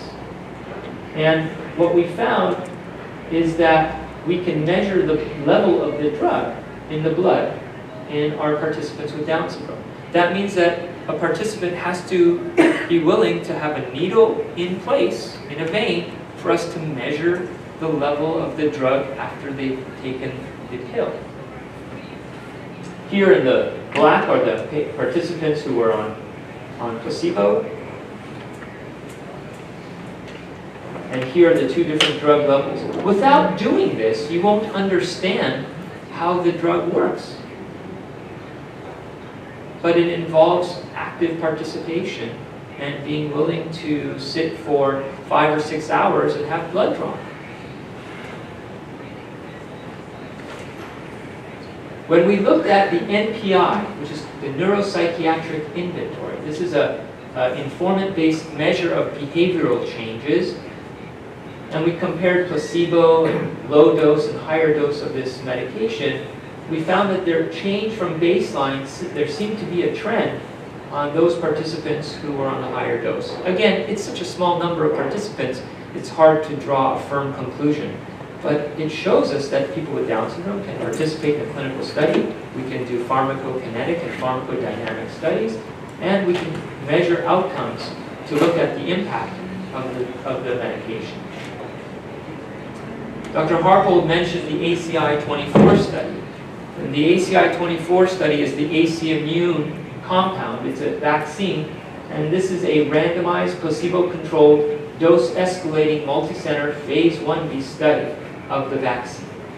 The primary outcome is safety, tolerability, and immunogenicity. That means, how does the immune system mount a response? Does the immune system become activated enough to this vaccine? This vaccine is currently being tested in Europe in individuals with mild to moderate Alzheimer's disease in an ongoing study. The study will enroll 24 subjects, between the ages of 35 and 45, treated for 12 months, and then followed for an additional 12 months. And it's indeed a public-private partnership with funding from the NIA, National Institutes on Aging, the LuMind Foundation, and AC Immune. So the continuum of Alzheimer's disease, whether it's in the genetic autosomal dominant population or in the sporadic general population or in people with Down syndrome, has its own trajectory. And our hope is to better understand that trajectory. When does it start? And what is the percentage of individuals at each age range that are at risk? And how can we track these changes over time? Can we use a simple blood draw or a non-invasive retinal scan that would show us those changes way in advance before any symptoms develop? The RAND Corporation looked at Alzheimer's disease and dementia in the context of other diseases. And the number 3 most expensive disease to our society in terms of medical expenditure is cancer. at $71 billion per year. And number 2 is heart disease at $109 billion per year. And the number 1 most expensive disease to the society, just from a financial standpoint, forget the emotional and social, but number 1 is dementia at $203 billion. And for cancer, we have cancer hospitals, and we have amazing imaging and immunotherapies and cancer chemotherapeutics. And in heart disease, we have heart hospitals and incredible technologies. But for dementia, we don't really have the advances, even though the expenditure is tremendous. And of course, the social and emotional burden is incalculable. So there is a pressing need for developing therapeutics for dementia, not only in the genetic populations, such as autosomal dominant forms, but also in those that are higher at risk, including Down syndrome and the general population. So there is a medical need for Alzheimer's therapeutics across the general population, including people with Down syndrome. I think biomarkers of Alzheimer's disease from our pilot study, it's very clear, can be studied in people with Down syndrome. And this is just reviewing some of the things that we found, but essentially what we find are what's already being shown in the sporadic population, that Alzheimer's disease biomarkers are essentially the same in people with genetic forms of Alzheimer's disease, as well as people with Down syndrome. And our pilot supports a large multi-center longitudinal study with hundreds and hundreds of participants around the country that would allow us to really look at the trajectory of dementia. And the NIH did fund 2 very large studies that are 5 years in duration, looking at changes in amyloid PET, changes in tau PET, biomarkers that would inform all of us about the prevalence and the progression of Alzheimer's disease. I would just want to mention that the work that we do at UCSD involves study coordinators and nurse practitioners, and of course our chairman, Dr. Bill Mobley, who was a recipient of an award last year, without whose support I would not be standing here today. Thank you very much.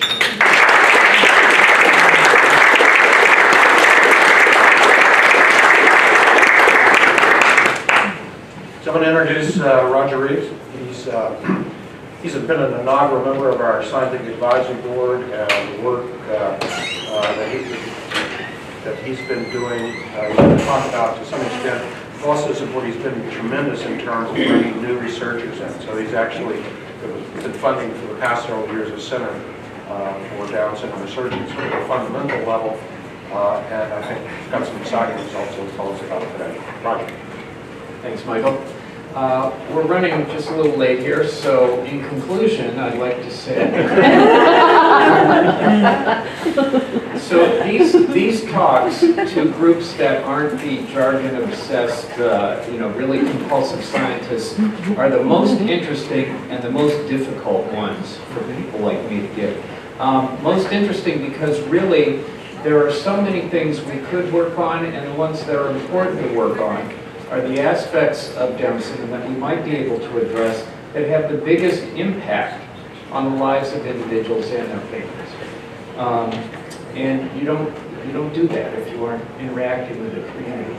And the most difficult, because it's a little like a project that a guy named Daniel Radosh did a couple years ago, to try and reduce all the great works of Shakespeare to a single PowerPoint slide. So, for example, for Hamlet, okay, one of the great masterpieces of all time, one of the great, when you see these productions of the incredible acting and all the lighting, all the costumes, all the directing, to bring that just work of genius to life, all those many, many parts. So the one PowerPoint slide for this is that the whole point of it is to be or not to be. And there are pros, which would be nobler in the mind, and there are cons, which would be all those slings and arrows, but that's pretty much Hamlet, right? Maybe not the whole thing. So how to present this is a little tricky. So what I'd like to do today is to tell you a little bit about how we go from an original observation all the way through to the kind of pipeline Michael was talking about, with development of ways that we might ameliorate some of the consequences of trisomy. And so I'll use it as an example, mostly stuff I'm doing because I understand that a little better. So, much of our work in Down syndrome, of course, it centers around very complex structures and interactions. The brain obviously is not composed of a few molecules. It's not composed of a few cells. It's a very, very complex thing. How it works really depends on how all those cells function and how they come together and interact with each other. And so we really need models that have a brain in order to study brains. We just can't do it in a test tube. And the genetic model of choice for the last couple of decades has been the laboratory mouse. And we actually can use those in some ways with the proper qualifications to understand what goes on in humans, because the brains are assembled in fundamentally the same way. Most of the neurons work in fundamentally the same way. We always have to be aware of differences in final endpoint, but we can do this. And in Down syndrome in particular, of course, we know that the origination of this comes from the third copy of human chromosome 21. And in the mouse, we've been able to map, I'm going to guess which button is which. Clock moves it forward. Okay, I guess wrong. I usually do. Okay. We've mapped the, what we call the orthologs, the mouse versions of the genes on human 21 to 3 chromosomes, mouse chromosome 16, a very small segment on mouse chromosome 17, and mouse chromosome 10. And in various ways, we've built models in mice that have 3 copies in the genes of those regions. And to the degree that that gene content is the same, the impact of those genes on development and on function is also parallel in the mouse to what it would be in people. And in fact, those mouse models are the basis for the 2 clinical trials, very promising clinical trials, at least the Roche trial, which I know about, that Michael mentioned earlier, which you can find out about in detail at clinicaltrials.gov if you don't know already. And in fact, there are some very useful links to all of these things that are going on here, the trials that Mike mentioned that are summarized on the LuMind homepage. Okay, so this example of how we go from an idea to an actual therapeutic molecule. This is an MRI of somebody with 2 copies of chromosome 21. Here's somebody with 3 copies of chromosome 21. And if you look at this area in the back of the brain here, this is called the cerebellum, so I won't be talking about the hippocampus immediately here. And you can see that in this person with Down syndrome, it's much smaller than it is in the euploid individual. Okay? And we wondered if that was something that we might profitably look at in our mouse model. And so a graduate student, Laura Baxter, in the late 90s, figured out how we could use a protein MRI. At the time, it's the only thing powerful enough to look at the cerebellum in trisomic mice. And when she did that, she showed that the cerebellum was also smaller in the trisomic mice compared to their euploid littermates, as it is in people. So it suggested there might be a common basis, since you have the same genes that are overexpressed, some of them, and you have a phenotype at the end that grossly looks the same. So Laura then took a closer look at this, and she took a sagittal section, so one down the middle of the head this way, and looked at the midline. And you see here this very dark layer. That's dark because it's just crammed full of the bodies of half the neurons in a mouse's brain. And in fact, half the neurons in your brain and mine are in this corresponding layer in the cerebellum. So half of all neurons in the brain in the cerebellum. And Laura found that in the trisomic mice, this is the trisomy here, not only was the volume that these things occupy smaller, so the number of cells would be less, but also the density of those. You can see these dark cell bodies here. The density is much less in the trisomic mice than it is in the euploid mice. So that was kind of interesting. It's a double whammy, right? You got a smaller space, you have fewer cells per unit area. Well, nobody had ever looked at this in Down syndrome before. And so we went to the neuropath department at Hopkins, and Juan Troncoso found us age-matched brains from people with 2 copies in black or 3 copies in white of chromosome 21. And across all ages, from very, very young up to adult, we found that there was a lower density of these granule cells in the smaller cerebellum in people who had Down syndrome. Well, this was good for our animal model because if it can actually predict a phenotype that had not been known before in humans, then it really reassures us that we're probably looking at a mechanistic relationship between those extra genes and this pathological problem.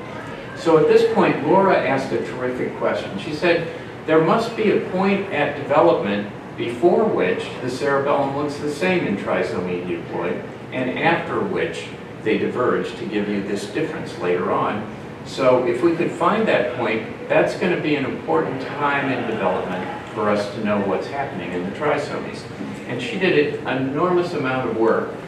These numbers are tiny, so you can't read them, and the audience that I usually show this to, which is full of graduate students, they can't read them and figure out how much work they're going to have to do before they graduate. So what Laura found was, for every parameter that she could measure, every quantitative parameter, the trisomic mice were smaller by the time they were a week old. Okay? But on the day of birth, she didn't see any differences in the size of these cerebella. So it looked like that might be this divergence point. And I want to point out, we already talked about this dark internal granule layer, which is so densely packed with cells, more so in the euploid than in the trisomy. And you notice that's not here at the very young age. Rather, on the surface of the cerebellum, there's a coating, if you will, of progenitor neurons. So these are cells that are going to divide and migrate inwards, and you can see this IGL starting to show up here. And they're going to form that IGL through this process of replication and migration. We focused in then on this outer layer, and a postdoc in the lab, Randall Roper, used a very sophisticated combination of microscopy and statistical approaches to perform a precise estimate of the number of cells in that precursor layer. And what Randall saw was on the day of birth, which we call postnatal day 0, there were the same number of granule cell precursors in trisomy and euploid, but the number of the trisomic ones that were dividing to have this proliferation of these cells that could then migrate was significantly lower in the trisomic mice. And what this meant was, when he looked at mice at the end of 1 week, there was a very significant deficit in the number of those precursor cells because they just weren't dividing fast enough. Interestingly enough, the rate at which they were dividing, so the number of dividing cells by the total number of cells, had come back to the euploid level after a week. So up here you see this mitotic index, this rate of division is low, but by a week later, they're dividing fast enough, but there's now just too few of these precursors in order to complete the process correctly. So we thought, gee, if we could kick those cells in the butt a little bit, we might get this whole process going. And there's Randall. I don't know why he's smiling. Honest, I take all my LuMind money and I make people work all the time. They're always frowning at my money. Honest. So we wondered if this proliferation deficit could be related to sonic hedgehog. So now I'll teach you something else fundamental about genetics. We hear genes with names like amyloid precursor protein and CDK41 and P53. So all very kind of serious, mysterious, uninterpretable kind of names. And then somebody comes along and talks about a gene named after a cartoon character. And what that tells you is that that gene was discovered by a fruit fly geneticist, because they always give dopey names to genes. So that's where sonic hedgehog comes from. So we looked at the impact of sonic hedgehog on the proliferation of these cells. And what we saw was, if we strip these cells away from the cerebellum and put them into culture dishes, and we add medium that has increasing amounts of sonic hedgehog in it, In the euploid cells, what we found was that at every concentration, as the concentrations went up, we got more proliferation. This is replicating what other people had shown before. But in the trisomic cells, we saw two important things. First of all, at every concentration of sonic, we saw that there was a lower level of proliferation in the trisomic mouse or cells than there was in the euploid cells.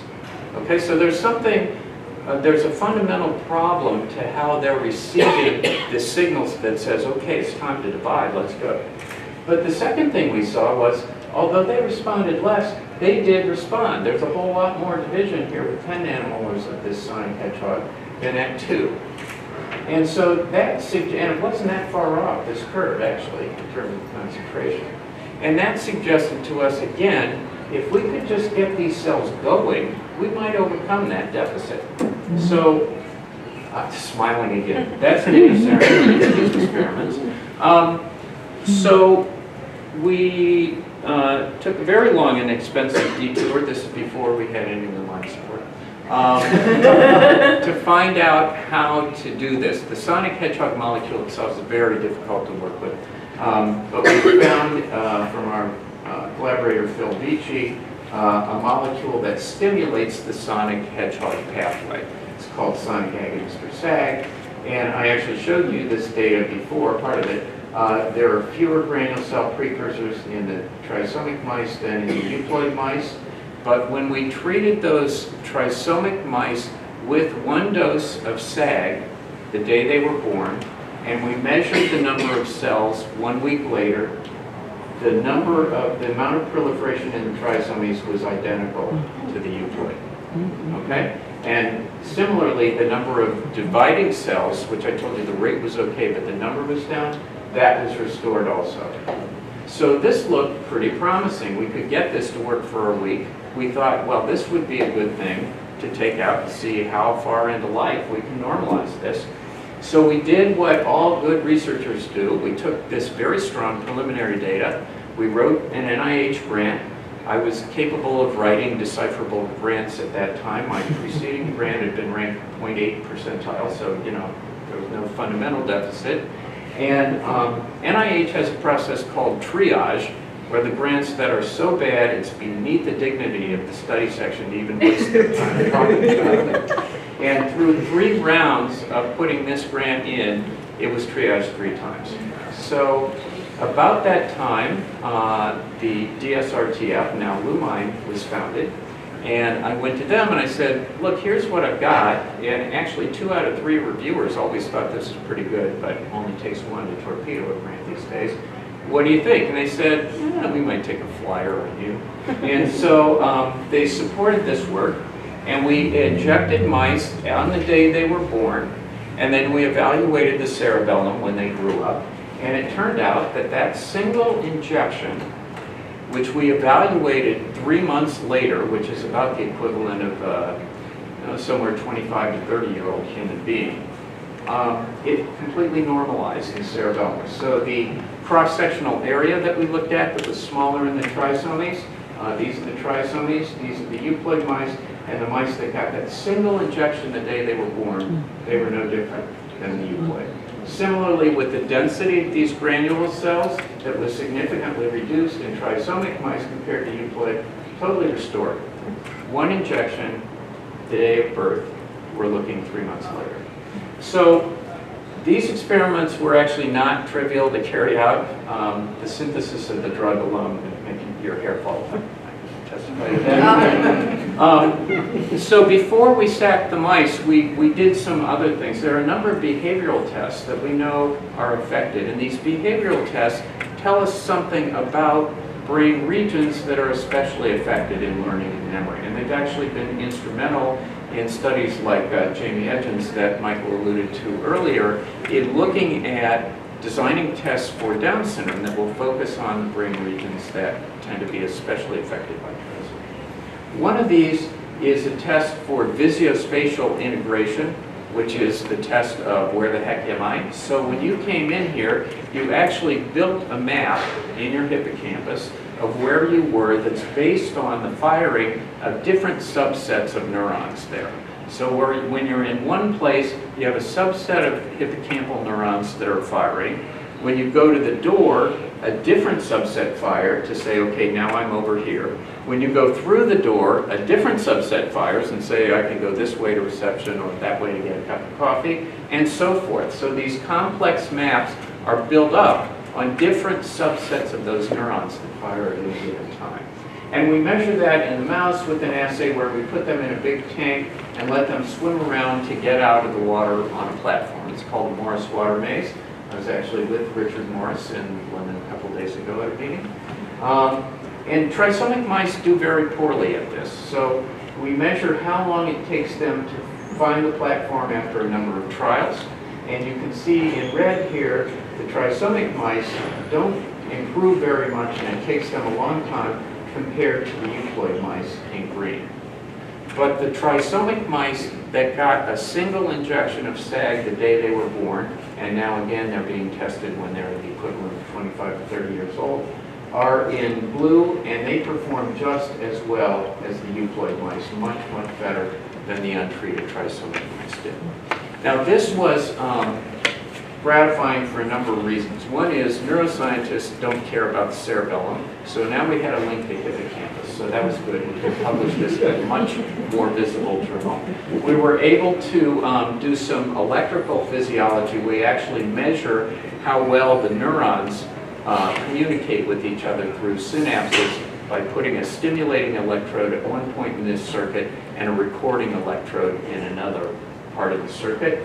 And in the triangles and the open circles, what we're looking for is the duration of this response as it heads back towards baseline.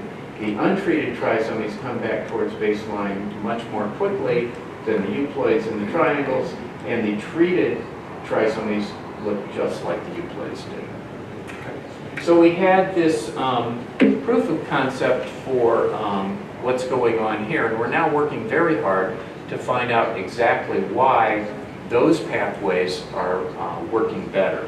And the reason is this sonic hedgehog molecule is used everywhere in development. The reason you have a right side and a left side is because back when you were just becoming a three-layered creature, you remember that, you had just 2 layers of cells, and then through gastrulation, the most important event in your life after senior prime, these cells moved in here and formed a middle layer, which is why you now have viscera. You'd be really quite hollow without this. And so at that point, you would form a right and a left side because of a differential expression of sonic hedgehog across this node of Henle, it's called, where you're going to gastrulation. So it affects many things. We think it might be too powerful to use as a drug. Particular, I'm visualizing my interview when I go down to the FDA and say, hi, I'd like to start injecting babies full of sonic hedgehog, and all I can see are jail cells. So we've been looking at the next step back from this, which is why do the trisomic cells respond less than the euploid cells do in the first place? Because that's really the fundamental problem here. We've been surveying a number of genes from chromosome 21 in several different assays, including one where we inject these genes one at a time into fertilized zebrafish embryos, and then we watch their development, because they go from an egg, well, a zygote, a fertilized egg, to a free-swimming fish, which has all the major systems in place, in 5 days. So it works a lot better than looking at something like humans. And we're looking for correlations where there's a lowering of response in these brown bars to these reporters of hedgehog pathway activity in the same mouse where we get a phenotype that is known to occur when you affect this. So in 1 minute, I'll try and finish up with this DS360 project, which is something we're trying to bring to this. So despite the fact that Down syndrome has been classed as an entity since 1836, and we've known about the basis of trisomy 21 as the cause for this for more than 50 years. We have no natural history of Down syndrome. In other words, we don't know what changes occur at what rate over time.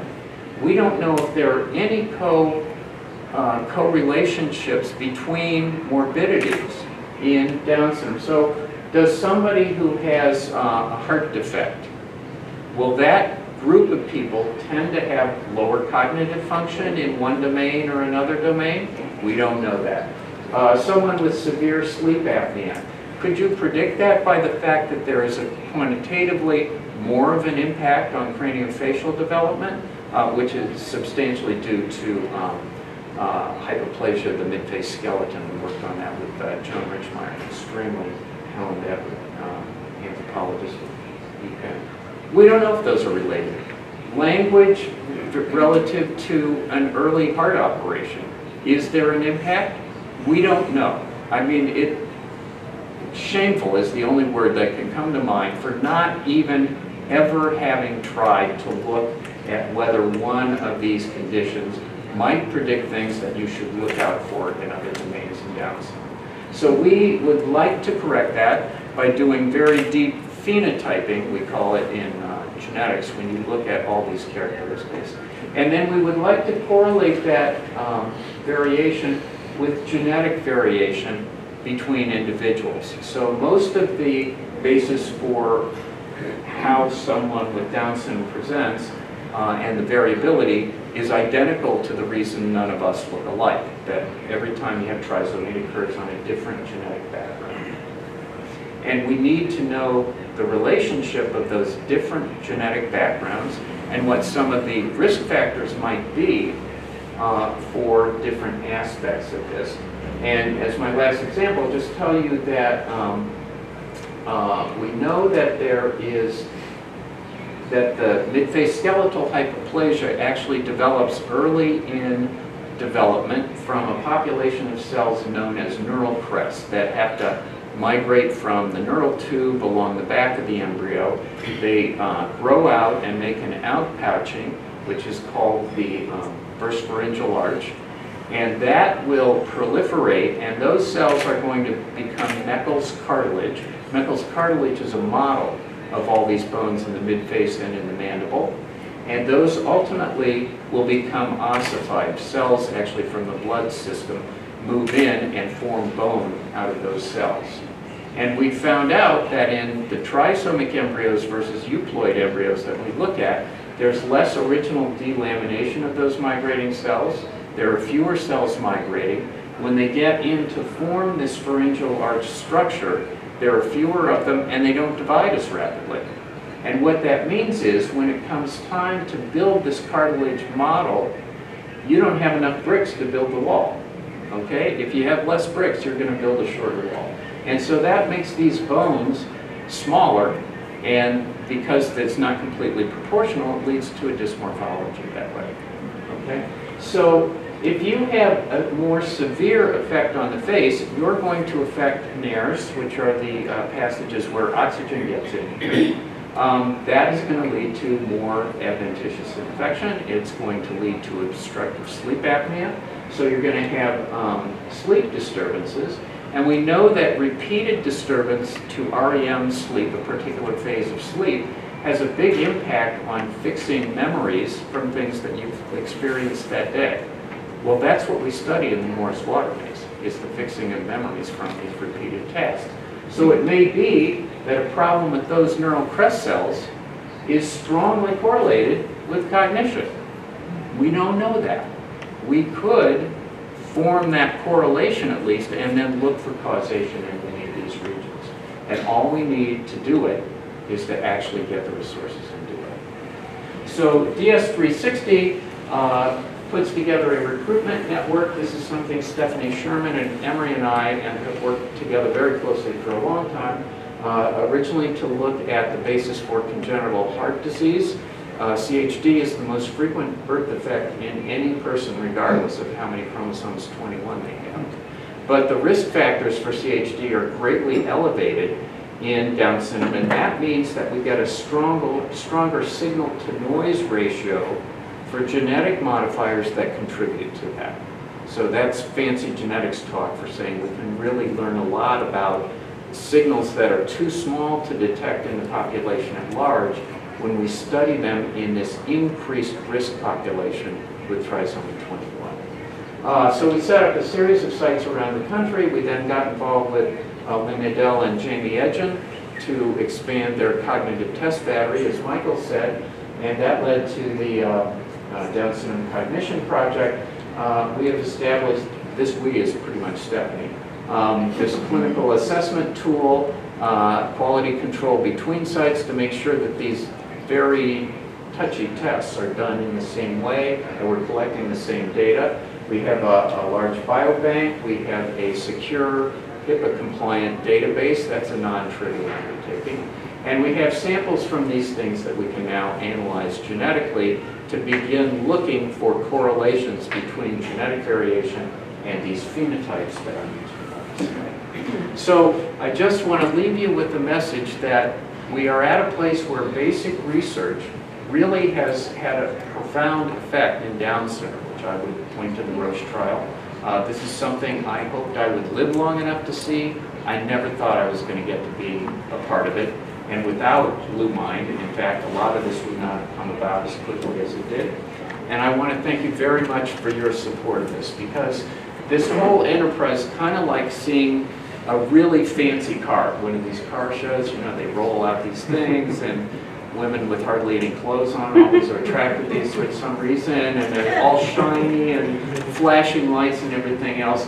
But you know, if you don't have a stem on the tires of that car, it's going nowhere. It has to have every part that's necessary for this thing to make it work. And you are very, very, very much a part of what happens here or what doesn't happen here. And I really sincerely thank you for that support. And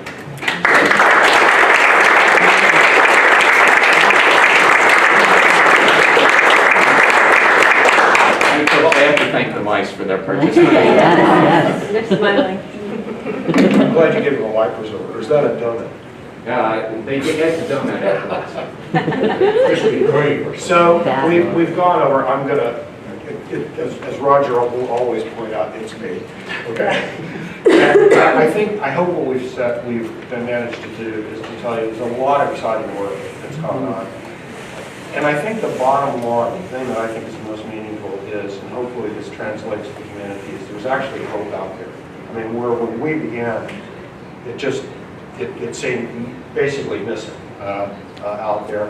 And I think we made a difference in a relatively short period of time. I'm just going to say it's all due to the work of people like you've heard this morning in lots of different areas. So we just only really scratched the surface, and I'm sure you're wiped out at this. We'd be happy to stick around again a few minutes and answer any questions. All of us will also be at the gala this evening to answer questions.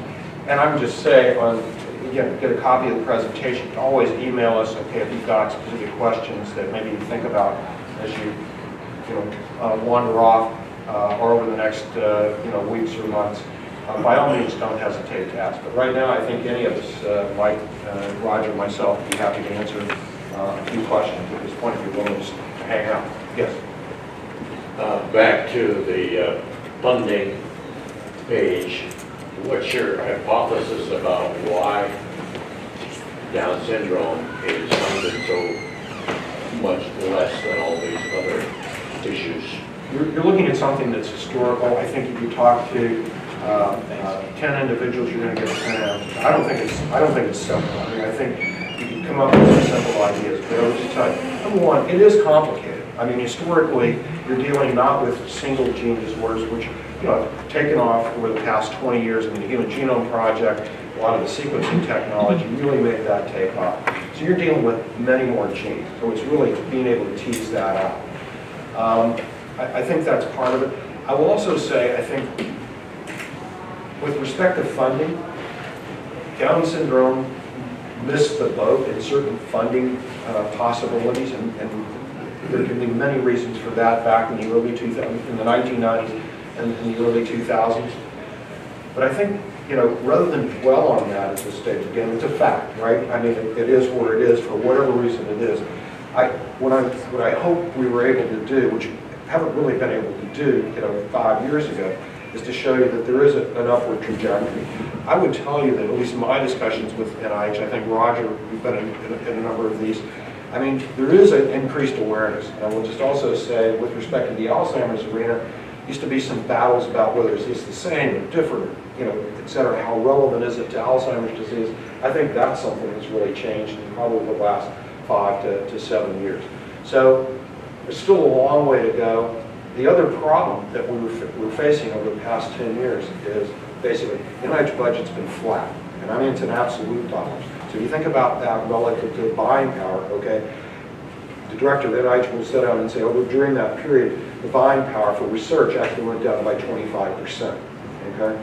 So it's a combination of factors. I don't know that you would point to any one thing.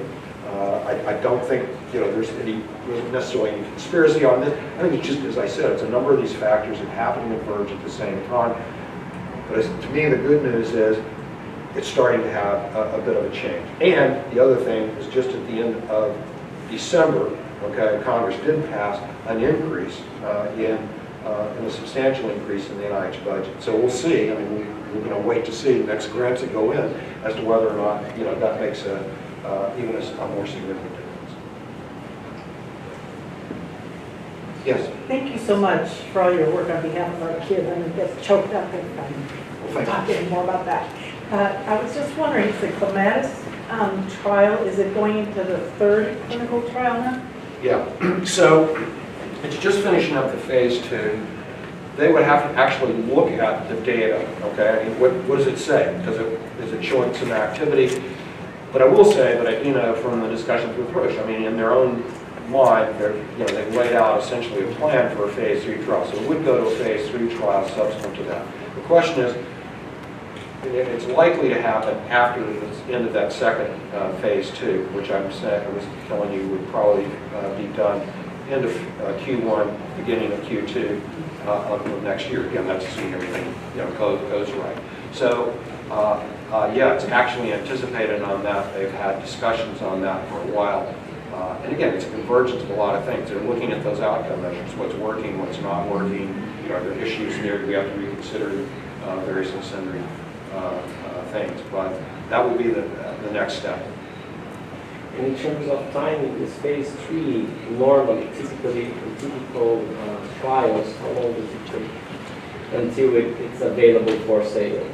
Well, and that's only going to depend on the number of people that they decide that they need to recruit into a phase 3 trial. When people ask me about the timing of clinical trials, you guys jump in if you feel a little differently, but I was going to say, the true rate limiting step is the rate at which you can get participants engaged in a clinical trial. It's true not just for Down syndrome, but every clinical trial.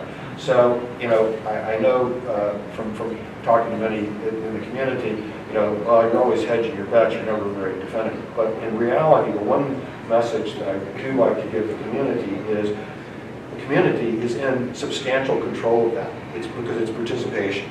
It's what Mike basically emphasized. You have to have willing participants, and as I said, the rate of that. So, depends on the design of the trial, depends on the number of people, okay, but, it might be 3 to 4 years, something like that, in terms of length of time. What you say, that's right, Mike? Yeah.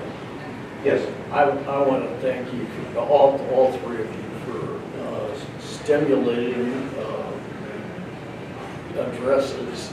And we have to pick up our daughter who has Down syndrome. She's 52 at 1 o'clock, and she's about 30 minutes from here. So my apologies again. No need for apologies. But thanks so much for coming. It was great to see you guys again. Great to see you. Outstanding morning. No problem. Yes. Just to commend you, gentlemen, for your phenomenal research.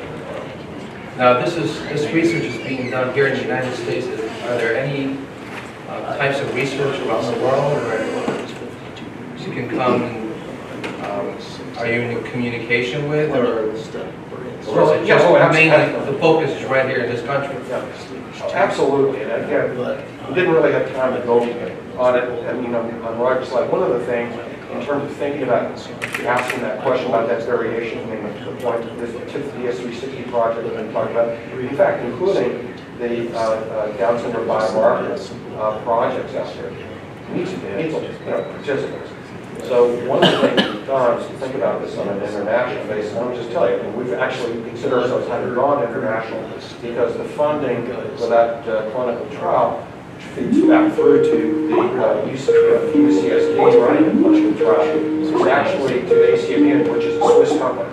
So they're the ones that actually developed ACI 24, okay, and done the work, and they're doing the work in Alzheimer's. So they're basically, in the EU, they're, as I said, Swiss based there. But on DS360, there is a project that's been going on. In fact, one of the members of our scientific advisory board, Andre Strider, has been heading that Lunge Down project. And that's actually a consortium of multiple laboratories from the London area that have come together to actually, very similar in some respects to what Mike described, to actually bring their expertise together, very diverse expertise together, to actually try and look at Alzheimer's disease and Down syndrome.